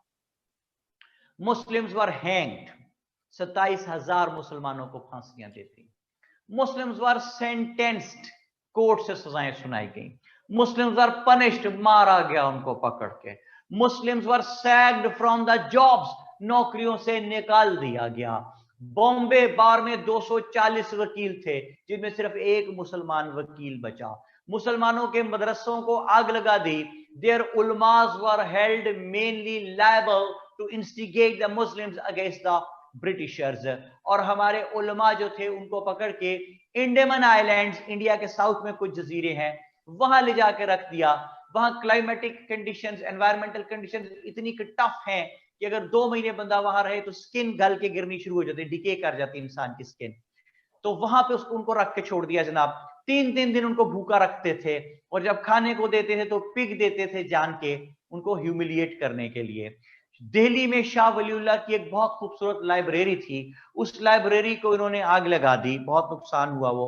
फिर इन्होंने मुसलमानों को जब जॉब से निकालते थे तो इट वाज ऑलरेडी मेंशन्ड, अगर कोई नई job, if it was any new job advertised in the gazette, so it was already mentioned there that Muslims were not eligible even for the interviews, कहते interview देने के लिए भी नहीं आना मुसलमानों ने। तो ये हालात है मुसलमानों के। even their children were robbed of the hope of a better future। भाई जिस बच्चे के दादे को फांसी हो गई है, जिस बच्चे के बाप को जेल में डाल दिया है, चाचे को कोड़े पड़ रहे हैं, भाई को नौकरी से निकाल दिया है, घर में फाके हैं, बाहर निकल के बताता है कि मुसलमान है तो मार पड़नी शुरू हो जाती है, ऐसे बच्चे के पास फ्यूचर की क्या होप बचेगी। तो ये देखिए कि ये these were the circumstances of the Muslims, जिसमें ब्रिटिश मुस्लिम्स को अपना राइवल समझ रहे हैं और मार रहे हैं बहुत बुरी तरह पकड़ के। लेकिन यहाँ पे फिर जिस तरह अकबर इस्लाम को ले डूबने लगा था तो वहां आके बचा लिया था शेख अहमद सरहिंदी ने, औरंगजेब अपनी पॉलिसी से इस्लाम को ले डूबने लगा था तो वहां आके बचा लिया था शाह वलीउल्लाह ने। तो यहाँ पे जब मुसलमानों की हरकतों की वजह से इस्लाम खतरे में पड़ गया सब कॉन्टिनेंट में, तो वहां सामने आ जाते हैं सर सैयद अहमद खान। ठीक है मारिया? जी सर। मारिया सो रही जाग रही है? नहीं सर, जाग रही हूँ, सुन रही हूँ। ताकत से बोलना। सर जाग रही हूँ, नाश्ता नहीं किया अभी तक इसलिए। ओए होए होए होए, नाश्ता नहीं किया तो कर लेना था ना नाश्ता। सर बनाया नहीं है अभी, क्लास के बाद बना के करूंगी। तो क्लास के बाद तो दूसरी क्लास स्टार्ट हो जानी फटाफट। जी सर, उसके बाद। अच्छा, आप अपने पेरेंट्स के साथ वहां रहती हैं या शादी करके वहां गई हैं? नहीं सर, मैं यहाँ पे काम करती हूँ, मेरे पेरेंट्स पाकिस्तान में और मेरी शादी नहीं हुई है, तो मैं आई वर्क हियर। आप क्या काम करती हैं बेटा, किस शोबे में हैं? Sir I work in Careem, I am looking after business development for Careem UAE. अच्छा, माशाल्लाह, वेरी गुड जी, वेरी गुड। तो आपको तो बेटा अपनी सेहत का बहुत ध्यान रखना चाहिए। अगर पेरेंट्स भी इधर हैं, साथ भी कोई नहीं, अपनी सेहत का बहुत ध्यान रखा करें। और सेहत का ध्यान रखने के लिए सबसे जरूरी काम ये है कि आप ब्रेकफास्ट जरूर कर लिया करें, क्योंकि ब्रेकफास्ट जब आप नहीं करते तो आपकी सेहत पे बहुत बुरा असर पड़ता है। क्योंकि मैं खुद ब्रेकफास्ट नहीं करता इसलिए बता रहा हूँ, रोज भूल जाता हूँ। फिर यहाँ आ गया आज, तो आज मैंने आके अय्याशी महीने के पराठे काम की थी। मैंने पराठा मंगवाया और अंडा मंगवाया, ठीक है जी, और अंडा पराठा आमलेट खाया पराठे से। ये मेरे लिए बहुत बड़ी एक अय्याशी है, ठीक है जनाब।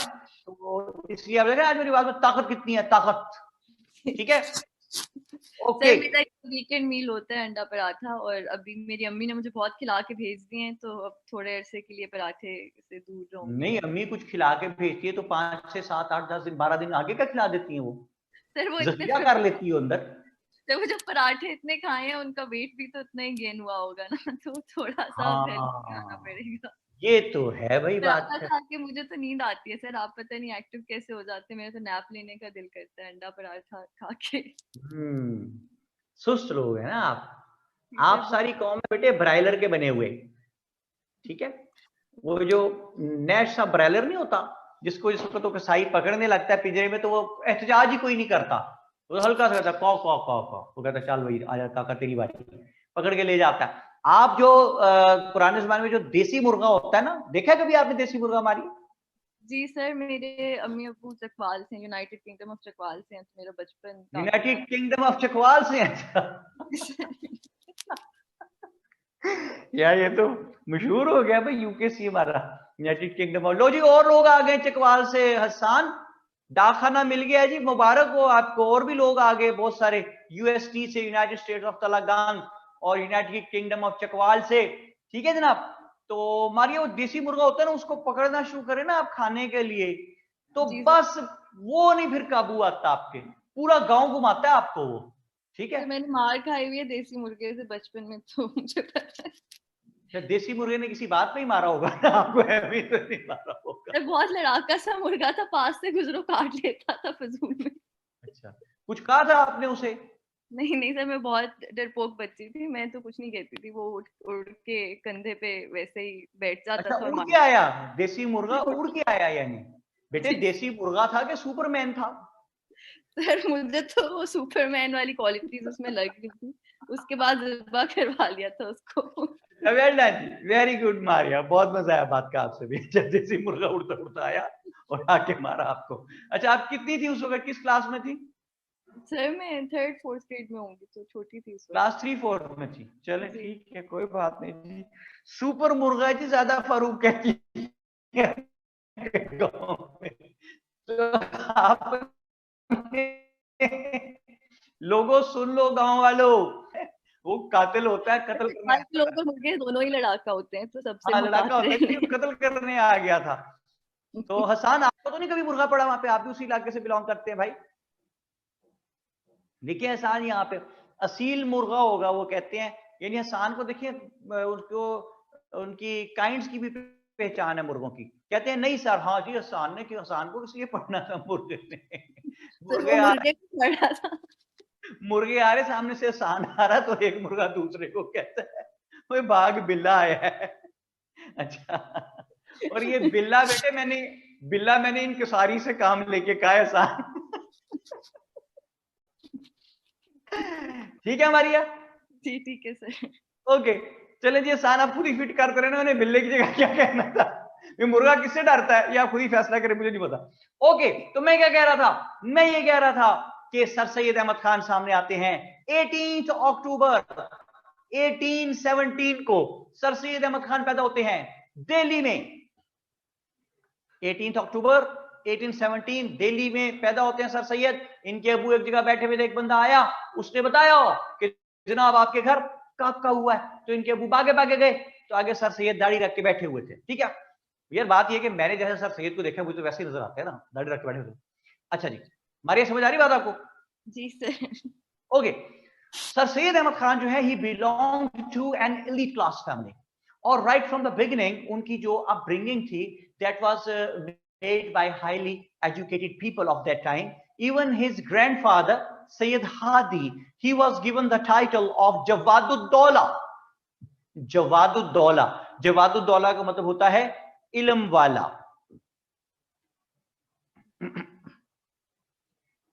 अच्छा, एक बड़ी इंटरेस्टिंग चीज यहाँ पे लिखी हुई है, अहमद शाह साहब ने, सॉरी एहसन शाह, वो कहते हैं नहीं सर मेरे पास 250 मुर्गे हैं देसी। तो बेटे क्या उन पे रिसर्च कर रहा है? बेच दे। 250 मुर्गे रखे बेटे, क्यों रखा हुआ भाई? 250 मुर्गे खा के सीएसएस होगा। हाँ 250 मुर्गे कहती है खा के सीएसएस हो जाएगा। लो जी कमाल है, लो जी सिलेबस खत्म, और जिसने सीएसएस करना है, नया फार्मूला है, वो 250 देसी मुर्गे खा जाए। ठीक है मारिया? ठीक है सर, थोड़ा दिमाग तेज होगा। थोड़ा नहीं, फिर तो दिमाग बहुत तेज हो जाएगा 250 मुर्गे खा गए तो। अच्छा जी, ले जनाब, बात ये है मुर्गों की अब खाम खशामत आ जानी भाई, अगर ये बात मशहूर हो गई तो। इस तरह कोरोना के दिनों में मशहूर हुई थी ना बात कि पता नहीं वो लहसन खा जाओ तो जनाब कोरोना खत्म हो जाता है, वो मार्केट से लहसन गायब हो गया सारा। अच्छा, वो डेक्सोथ्रोन, पता नहीं मुझे सही नाम नहीं उसका, सॉल्ट का था, वो मशहूर हुई बात कि जनाब उससे जो है वो कोरोना खत्म हो जाता है, मार्केट से वो डेक्सोथ्रोन मेडिसिन ही सारी खत्म हो गई। कमाल लोग है ना। मैंने लोगों को बोला मैं डिस्टेंसिंग कर रही हूँ, मैं आपसे मिलूंगी नहीं, आपके घर पे बच्चे हैं। उन्होंने कहा नहीं बेटा ये तो वैसे ही आपको गलत लग रहा है, कोरोना एक कंस्पिरेसी थी, खत्म हो गया, आप आ जाए मिलने के लिए हमें। तो पाकिस्तान, अच्छा हो गया, खत्म हो गया कोरोना? उन्होंने कहा नहीं कोरोना शोरोना कुछ नहीं, आप आ जाए मिलने के लिए। हाँ जी, वो नहीं करते, हम कोई केयर नहीं करते। और हम तो लाहौर के लोग तो स्पेशली, हमें अगर कोई डराए ना किसी चीज से, मैं भी लाहौर को बेसिकली, तो अगर कोई डराए ना आके कि यार इसको खंबे को हाथ ना लगाना, इसमें करंट है, तो हम गुस्सा खा जाते हैं, और जा करंट अरे ओ, साथ लटक जाएंगे खंबे के। लेकिन एक दफा हम पंगा जरूर लेते चीज से ना, तो कोरोना से भी नहीं डरे हम। एन कोरोना के दिनों में लोग फिरते रहे बाहर, मैं मना भी करता हूँ कुछ दोस्त से बाप जो नजदीकी है, लेकिन वो कहते नहीं यार हमने तो फिर नहीं करना है। अच्छा जी, भारत सर सैयद अहमद खान ने जिस वक्त होश संभाला, तो at a very early age his father died. जब इनके फादर फौत हो गए, तो sir Syed had to be on the job at a very early age. और जॉब इन्होंने क्या की, सुनने वाली बात है, नायब मुंशी की। यानी एक होता है वकील, एक होता है उसका मुंशी, एक होता है उसका नायब, यानी almost office boy type job है। तो ऑलवेज रिमेंबर कि कोई जॉब छोटी बड़ी नहीं होती, इंसान खुद मेहनत से आगे बढ़ सकता है। तो 1841 में just after 2 years sir Syed ने,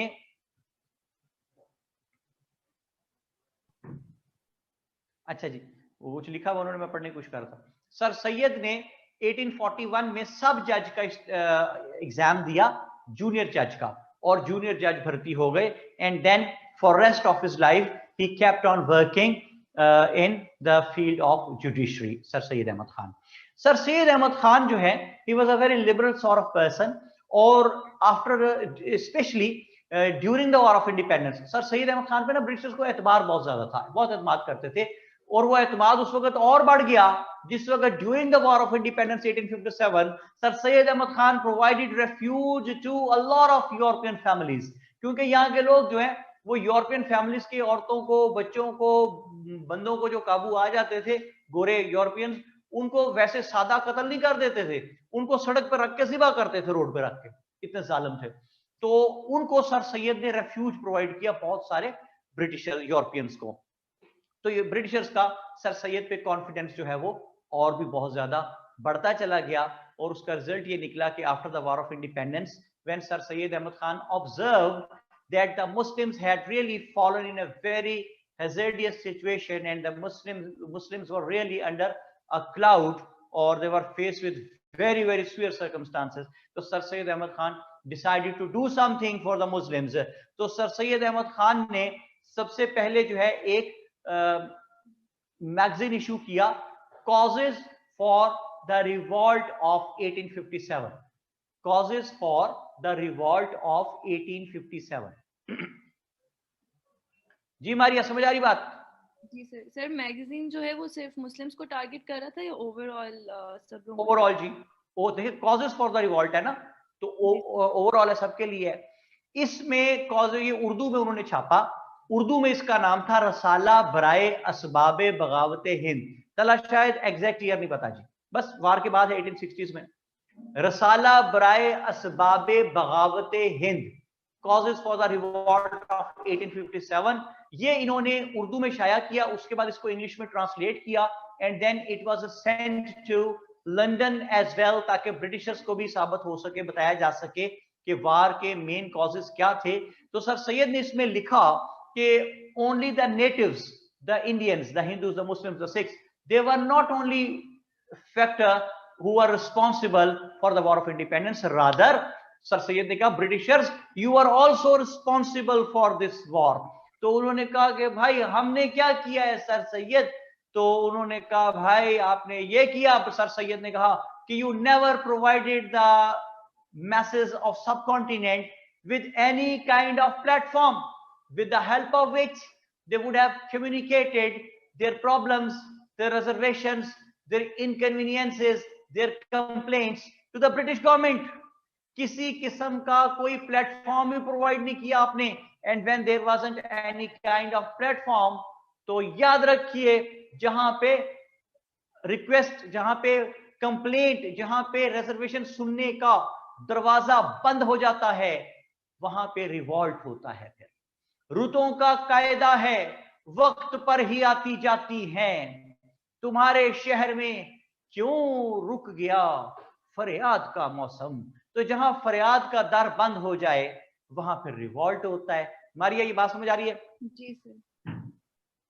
इतनी कमजोरी से बात समझ आ रही है? ताकत से बोल।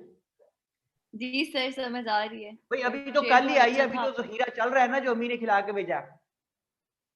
जी जी सर, मैं लैपटॉप पास रख लेती हूँ ताकि आपको सही से आवाज आए सर, थोड़ा दूर पड़ा। हाँ देखे ना, अभी तो देखो ना, अभी वो ताकत चल रही है, अभी वो अम्मी ने जो खिला के भेजा है। ठीक है सर, अम्मी ने साथ भी खाना भेजा है ना, तो वो भी ताकत चल रही है। वाह जी वाह, एमी तो नहीं कहते ना मामा ठंडियां छावा, है ना? जी बिल्कुल सर, बिल्कुल। और तो कोई लाना तो भी नहीं भेजता, ठीक है ना? माँ ही माँ खाओ खाना ना खाओ, किसी को कोई परवाह नहीं होती, तो माँ ही होती है। और एनीवे, माँ के बाद मैं कैटेगराइज, माँ के बाद मैं कैटेगराइज करता हूँ बेटी को, जिसको परवाह होती है बेलौस सारी जिंदगी। बहन भी है, लेकिन बहन से ना लेटर ऑन आपका वो शरीका जायदाद और फिर वो भाभी आपस में और वो सारा नंद भाभी, वो एक मैस क्रिएट हो जाता है। तो माँ और बेटी दो रिश्ते ऐसे हैं जो हमेशा प्योर चलते चले जाते हैं हमेशा। तो बस ये सिलसिला है जी। माँ मेरी फौत हो गई, बहन थी कोई नहीं, बेटी अल्लाह ने दी कोई नहीं। तो न जाने कौन दुआओं में याद रखता है, वो मैं डूबता हूं समंदर उछाल देता है। ओके, बात समझ में आती है भाई? सारा सुलेमान कह रही है बीवी का क्या कसूर? नहीं कोई कसूर नहीं है, बिल्कुल वो भी बहुत प्यारा रिश्ता है, अल्लाह ताला की जात पाक के बनाए हुए मुकद्दस रिश्तों में से एक है, वो तो कोई नहीं, ऐसी कोई बात नहीं है। मैं वैसे बात कर रहा हूँ कि माँ और बेटी का कोई कंपैरिजन नहीं है ना, मैं ये कह रहा हूँ। तो बाकी हर रिश्ता अपनी जगह बहुत अहम है, बहन भाई बहुत अहम है, और दादा बहुत प्यारा रिश्ता है, दादी, उनको बड़ा इंटरेस्ट होता है बच्चों से, अपने बच्चों के बच्चों से। तो इस तरह तो बहुत से रिश्ते हैं ना। तो वो कह रही है बहुत ना इंसाफी है, सारा कह रही है। वो कौन ना इंसाफी है? कह दिया बीवी बहुत अच्छा रिश्ते हैं। वहां से कंपेयर नहीं हो सकता शौहर और बीवी का रिश्ता, वो तो बिल्कुल ना ही आप कंपेयर कर सकते हैं। माँ बाप और बहन भाई बेटी वो बच्चों का बिल्कुल अलग, उससे कंपेयर नहीं किया जा सकता ना। वैसे तो वो इटसेल्फ बहुत प्यारा रिश्ता है, लेकिन माँ और बेटी से तो नहीं कंपेयर करें ना आप उसको। मैं डिपेंड करता है कितनी लड़ाई हो रही है जी। तो फिर मैं क्या कह रहा हूँ भाई, सोबिया नवाज आगे कहते हैं सर आपकी इतनी सारी बेटियां तो हैं, बिल्कुल हैं माशाल्लाह, बिल्कुल हैं, बिल्कुल हैं, और I am proud of it. बहुत सी स्टूडेंट्स मेरी जो है, बेटियां जो है मेरी, कई साल से मेरे साथ हैं, हर वक्त इन टच होती हैं। कई तो मैसेज करके तंग करती है, सर खाना खा लें आप, मुझे पता, हमें पता आपने खाना नहीं खाया होगा। मैं तो बेटा खा लूंगा खाना, अच्छा तो घर से अलीशान फोन करता, बेटा मेरा पापा पे खाना क्या है, क्योंकि उन्हें पता मैं नहीं खाऊंगा, मैं बातों में भूल जाता हूँ, काम में लग जाता हूँ, फिर काम करता तो खाना वाना नहीं खाता। तो अब पिछले 2-4 साल से जब से शुगर हो गई ना, तो फिर उनको ज्यादा फिक्र रहती है मेरी कि मैंने कुछ खाया कि नहीं खाया, शुगर लेवल डाउन ना हो जाए। चला जाए कहते हैं सर हम स्टूडेंट्स हैं, आपकी दुआ के लिए। वेरी गुड जी, अल्लाह पाक आपको सलामत रखे। हसान अहमद आगे जी, सर आपने क्लास में मौजूद बीवियों का वोट लूज कर दिया। नहीं मैंने लूज किया, मैंने तो कहा बहुत मुकद्दस रिश्ता है, बहुत पाकीज़ा रिश्ता है, बहुत अच्छा रिश्ता है। ए हसान अहमद नन्नों वाला काम ना कर, आग लगाना मारिया देखे तो ये हसान फुफ्फो बन गए चकवाल से, है ना? My name is Phuppo but I am not a terrorist. Okay चलें छोड़ें। तो क्या बात हो रही जी, कुल मिला के ये बात बनी कि सर सैयद अहमद खान ने ऑब्जर्व किया कि मुसलमानों को इन हालात में से निकाला जाए, तो उन्होंने सबसे पहले ब्रिटिशर्स को रियलाइज करवाया कि भाई आप मुसलमानों को पकड़ के मार रहे हैं, कि इनका कसूर था वार ऑफ इंडिपेंडेंस, अकेला इनका कसूर नहीं है, you are also responsible for that, क्योंकि आपने इनकी कंप्लेंट्स नहीं सुनी लोकल्स की, कोई ऐसा प्लेटफॉर्म प्रोवाइड नहीं किया जिसकी मदद से आप तक अपनी फरियाद पहुंचा सकते। अच्छा, ब्रिटिशर्स को तो एहसास दिलाया, साथ ही सर सैयद ने गौर किया कि मुसलमानों को मार पड़ क्यों रही है, इतने ज्यादा बुरे हालात मुसलमानों के क्यों हैं। तो सर सैयद ने, जब भी आपने किसी प्रॉब्लम को दूर करना हो, तो first of all you have to find out the causes that why the situation has erupted like that, why the situation has precipitated like that. तो सर सैयद ने नोट किया कि ब्रिटिशर्स मुसलमानों को इसलिए मार रहे हैं पकड़ के कि वो मुसलमानों को अपना एनिमी समझते हैं, दुश्मन समझते हैं, मैं तेरा दुश्मन, दुश्मन तू मेरा। ठीक है जी, अच्छा नहीं। फिर उन्होंने कहा, सर सैयद ने नोट किया कि Britishers were afraid of the Muslims, मुसलमानों से खौफजदा हैं। अच्छा जी, और मुसलमानों को वो इनकैपेबल समझते हैं।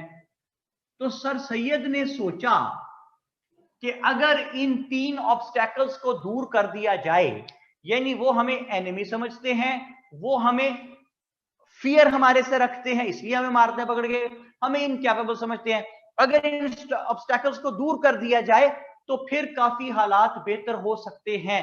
तो सर सैयद अहमद खान ने क्या किया जनाब, एनिमी, सर सैयद ने कहा Muslims try to become loyal with the British government, British government के साथ लॉयल हो जाओ। दूसरा सर सैयद ने कहा कि जो अंग्रेजों को हमारे से फियर है ब्रिटिशर्स को, वो फियर क्या है, वो फियर ये है कि यार ये कहीं हमें दोबारा कंपीट करके हमें उठा के यहां से बाहर ना फेंके। तो सर सैयद ने कहा Muslims adopt aloofness from politics,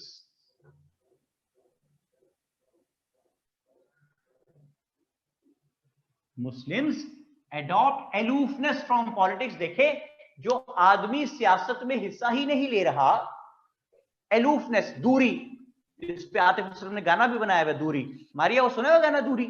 ji sir, दूरी से ही। हाँ जी, वो इसी में बनाया उसने कि सर सैयद ने मुसलमानों का, Muslims try to get aloofness from politics, सियासत से दूर रहो।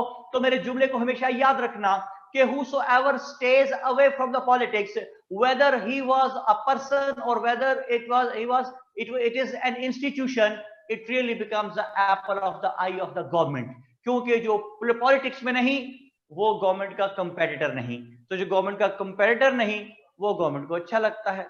ठीक है जनाब सर, लेकिन इसमें ब्रिटिश को यकीन कैसे आएगा कि मुसलमान, क्योंकि उनका फियर तो ये है ना कि पीछे से कब से मुसलमानों का कंट्रोल है। तो अगर मुस्लिम पॉलिटिक्स से अलग भी हो जाते तो they were still trying to make them more incapable. एक तो मुसलमान खुद टाइम से पीछे हैं, दूसरा वो उनको आगे आने नहीं दे रहे। बिल्कुल, शाबाश, बहुत अच्छी बात। देखें, अब तक हमने जो बात की, कहा मुस्लिम्स एलूफनेस फ्रॉम पॉलिटिक्स, सियासत से दूर रहो, हो गए सियासत से दूर। अगली बात अब आपकी आ रही है, जो हमारी आप कह रही हैं कि सियासत से दूर हो भी जाएंगे तो इतना लंबा अरसा ये रूल में रहे हुए हैं तो समहाउ ये कोशिश करते रहेंगे रूल में आने की दोबारा। तो सर सैयद ने कहा भाई लॉयल हो जाओ ब्रिटिश गवर्नमेंट के साथ। समझ आई मारिया बात? अब जी सर, अब तो लॉयल हो गए, और इन कैपेबिलिटी को कैसे दूर करना है? सर सैयद ने कहा Muslims start getting modern education, ये जो पॉलिसी मैंने आपको सर सैयद अहमद खान की बताई, ये पॉलिसी है trinity policy, it is known as TRINITY, trinity policy of sir Syed Ahmad Khan. यानी ट्रिनिटी पॉलिसी में सर सैयद ने मुसलमानों को कहा कि try to become loyal with the British government, try to get aloofness from the politics and try to get the modern education. देखिए ये चक्कर क्या चल रहा है, मुसलमानों को जॉब्स नहीं मिल रही, तो सर सैयद ने मुसलमानों को इकोनॉमिक एस्पेक्ट में ठीक करना था, सोशल एस्पेक्ट में ठीक करना था, रिलीजियस एस्पेक्ट में ठीक करना था, और एज अ नेशन ठीक रखना था। तो बात यह है कि सोशल एस्पेक्ट कैसे ठीक होगा, जब इकोनॉमिक प्रॉस्पेरिटी होगी। तो इकोनॉमिक प्रॉस्पेरिटी मारिया कैसे आएगी, वो आएगी जॉब्स से। ओके, पढ़ने लिखने से और फिर जॉब से। अभी तो इस टाइम पे तो पढ़ भी जॉब्स कहां से आएंगी, जॉब्स आएंगी एजुकेशन से। तो मैं ये कहता हूं कि 2 इंटरव्यू करके आपको दिखाता हूं। पहला इंटरव्यू, हाँ भाई आओ, क्या नाम है जी? मेरा नाम आनंद शर्मा है। कहा आनंद पहले क्या कितनी जमातें पढ़े हुए हो? उसने कहा sir I have pass 8 standards, 8 जमातें पढ़ी हुई हैं। कहा sorry Anand, this job is for a person who has cleared 10 standards, better luck next time. इससे क्या साबित हुआ मारिया कि अगर आनंद ने 10 जमातें पढ़ी होती तो उसको वो जॉब मिल सकती थी? जी पॉसिबिलिटी थी सर, पॉसिबिलिटी थी। ओके हो गया। अच्छा दूसरा इंटरव्यू करते हैं। हाँ जी क्या नाम है जी? अब्दुल्ला। कहता है आउट। समझ आई आपको बात? जी यानी अब्दुल्ला को तो मुसलमान होने के नाते नाम सुनते ही निकाल दिया। तो नो मैटर अब्दुल्ला ने पीएचडी भी की होती तो उसको जॉब नहीं मिलनी थी। क्यों? वहां तक तो बात ही नहीं ना गई इंटरव्यू में, सिर्फ नाम सुन के निकाल दिया कि मुसलमान है। तो भाई बात यह है कि आपको उनके साथ लॉयल होना पड़ेगा। क्यों? नाम सुनते ही कहा गेट आउट, इसलिए कि दुश्मनी है। वो हमें समझते हैं कि हमारे दुश्मन हैं, वो ये समझते हैं ये हमारे से लॉयल नहीं है। तो पहले तो उनको लॉयल बन के दिखाएं, पहले उनको फियर दूर करें, अलूफनेस फ्रॉम पॉलिटिक्स इख्तियार करके, फिर आए बैठे इंटरव्यू दें। अच्छा जी लॉयल्टी भी हासिल कर ली और उनकी एनिमिटी भी खत्म कर दी, फियर भी खत्म कर दिया अलूफनेस फ्रॉम पॉलिटिक्स से। मारिया फिर यही इंटरव्यू करते हैं। आए जी बैठे, क्या नाम है जी? Abdullah. Abdullah okay fine welcome, बैठो, have a cup of tea. इसका क्या मतलब है कि दुश्मनी has been, enmity has been removed. Yes no Maria? जी सर कम हो गई है। अगला सवाल, अब्दुल्ला क्या पढ़े हुए हो? कहता है जी 2 जमातें पढ़ी हुई हैं, उसके अलावा मदरसे में तालीम हासिल की। उन्होंने कहा सॉरी अब्दुल्ला, ये जॉब्स उस आदमी के लिए है जिसने 10 स्टैंडर्ड्स पास किए हुए हैं। तो साबित ये हुआ कि ना सिर्फ उनसे लॉयल्टी शो करनी है बल्कि उनका फियर भी दूर करना है कि हम उनके कंपेटिटर्स हैं, अलूफनेस फ्रॉम पॉलिटिक्स इख्तियार करके, और साथ ही साथ मॉडर्न एजुकेशन भी हासिल करनी है। तो मॉडर्न एजुकेशन हासिल करना भी जरूरी था। वे जो आपका लॉयल्टी का लेवल है ब्रिटिशर्स के साथ, वो साबित करना भी जरूरी था, और उनका ये फियर कि हम उनके कंपेटिटर हैं, ये दूर करना भी जरूरी था। वो मोहब्बत भी जरूरी थी, और बिछड़ना जरूरी था, है ना? माशाल्लाह, ये आईक्यू लेवल चाहिए मारिया, ये अच्छा जी, तो देखें सर सैयद ने अपनी ट्रिनिटी पॉलिसी से ये लॉयल्टी भी मुसलमानों को लेकर लॉयल होने की तरफ लेके आए, अलूफनेस फ्रॉम पॉलिटिक्स करवा के कंपेरेटर वाला फियर भी हटाया ब्रिटिशर्स का, और मॉडर्न एजुकेशन भी दिलाई। तो मुसलमानों को जॉब्स मिलने लगी। जरा तवज्जो से पूरा चेन सुनिएगा जो बनाने लगा हूं कि when sir Syed removed the element of fear from the Britishers that Muslims were their competitor with the help of aloofness from politics, and Sir Sayyid convinced the Muslims to become loyal with the British government, and he also provided them modern education. Then Muslims started getting the jobs. जब jobs मिली तो with the help of those jobs Muslims started to attain the economic prosperity. When they managed to get the economic prosperity, they started enjoying the social respect. When they started enjoying the social respect, तो उससे क्या हुआ कि आपके जब social respect होती है तो आपके रिलीजियस रिस्पेक्ट बनती है, और जब आपके रिलीजन की रिस्पेक्ट होती है तो as a nation you are recognised as separate from the others. तो साबित ये हुआ कि लॉयल्टी हासिल करना जरूरी था, उनका फियर दूर करना जरूरी था, एजुकेशन हासिल करना, मॉडर्न एजुकेशन हासिल करना जरूरी था, और ये सब कुछ हुआ तो जॉब्स मिली तो इकोनॉमिक प्रॉस्पेरिटी आई, इकोनॉमिक प्रॉस्पेरिटी आई तो social respect I, social respect I तो रिलीजन की रिस्पेक्ट हुई, रिलीजन की रिस्पेक्ट हुई तो एज ए नेशन आप सेपरेट रहे। और ये बात समझ में आती है? जी सर, समझ तो आ रही सर है। सैयद अहमद खान के जो ऑब्जेक्टिव्स हैं, अब उसकी तरफ मैं आता हूं तो आपको बड़े आराम से बात समझ आ जाएगी, हमेशा याद भी रहेगी कि सर सैयद मुसलमानों को इकोनॉमिक एजुकेशनल एस्पेक्ट में ठीक करना चाहते थे, सर सैयद मुसलमानों को इकोनॉमिक एस्पेक्ट में ठीक करना चाहते थे, सर सैयद मुसलमानों को सोशल एस्पेक्ट में ठीक करना चाहते थे, सर सैयद मुसलमानों को रिलीजियस एस्पेक्ट में ठीक करना चाहते थे, और सर सैयद मुसलमानों की as a nation separate recognition चाहते थे। ये ऑब्जेक्टिव्स हैं अलीगढ़ मूवमेंट के। तो जब इतने बड़े बड़े काम करने हो तो ये सारे बड़े बड़े काम बंदा अकेला नहीं कर सकता। मोहम्मद अमीर हमजा कहते हैं जी सर कौन म्यूट का कौन कह रहा है भाई?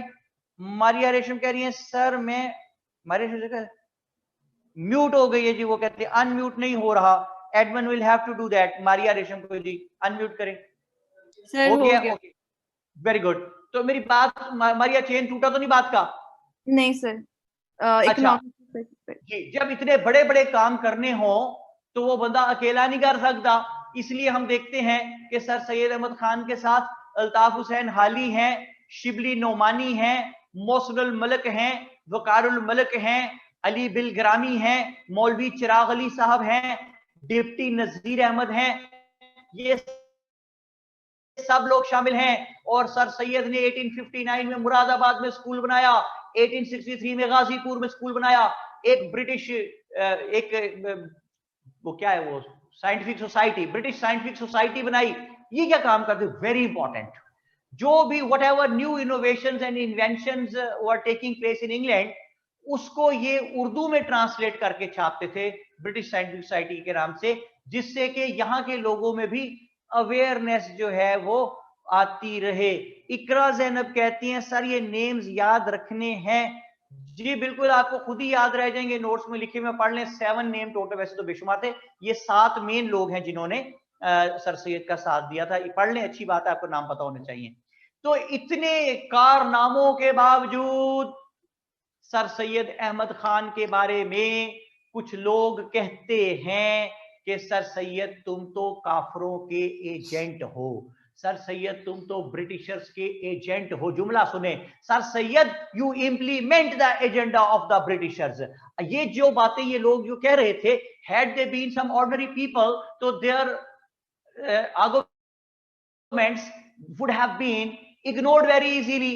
छोड़ो बड़े जो भी कह रहे हैं, इन्हें का पता। लेकिन ये आम लोग नहीं है भाई, ये बड़े इंपॉर्टेंट लोग हैं, इनका तारीख में अपना बड़ा कद है, बड़ा ग्रैंडर है इनका। जैसे कि इनमें मौलवी फजलुर रहमान हैं, असली वाले जिन्होंने देवबंद फॉर्म किया था, मौलवी जुल्फिकार अली साहब हैं, हाजी सैयद आबिद हुसैन हैं, ये बड़े बड़े लोग हैं, इनका अपना बड़ा कद है। तो ये कहते हैं कि सर सैयद तुम ब्रिटिशर्स के एजेंट हो। जुमला लिखे, इसको डब्बे में डालें, इस पे कल बात करूंगा, साबित करूंगा। वो कहते हैं sir Syed you implement the agenda of the Britishers. ठीक है जनाब, कल इस पे लोग उस वक्त क्या कह रहे थे, people who were criticising sir Syed, जो कौन क्या कह रही हो बेटे? तो लोग सर सैयद को क्रिटिसाइज कर रहे थे, what were they doing during that time, उनको वो क्या प्रमोट करना चाह रहे थे? वो रिलीजियस जो है स्कूल ऑफ थॉट, इससे बिलोंग करते थे और उन्होंने दारुल उलूम देवबंद बनाया था।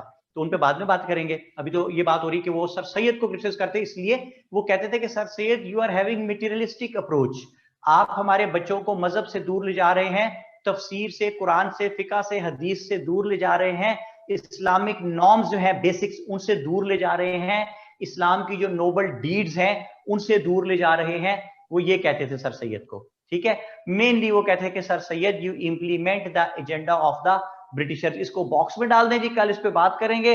मोर ओवर हम ये देखेंगे कि सर सैयद के बारे में जो कहते हैं, 20 नंबर का जो सवाल आता है कि sir whether sir Syed was a pro Britisher और नॉट, डिस्कस। तो इस पे भी हम बड़ी तफसील से बात करेंगे कि क्या सर सैयद अहमद खान वाकई प्रो ब्रिटिशर थे या नहीं थे।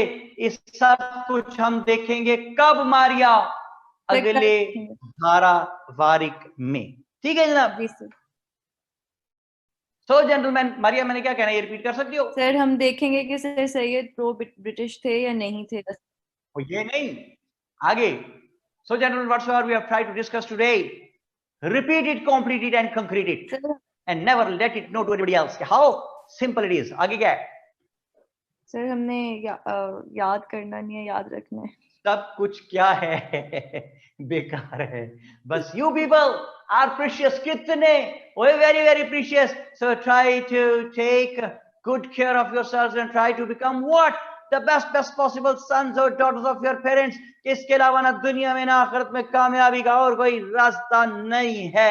See you all next time, keep flying and enjoying it। Salman Kazmi signing of. से पहले आपके सवाल का जवाब देके जा रहा हूँ नूरुल हुदा के, कि कल जब हम नेक्स्ट टाइम जब इस अरसे पे बात करेंगे तो इस पे जो क्वेश्चंस आते हैं कैसे आ सकते हैं और हमने उन्हें हैंडल कैसे करना है, उस पर भी बात करेंगे। Salman Kazmi signing off. Thank you very much. अल्लाह हाफिज़ सर, थैंक यू।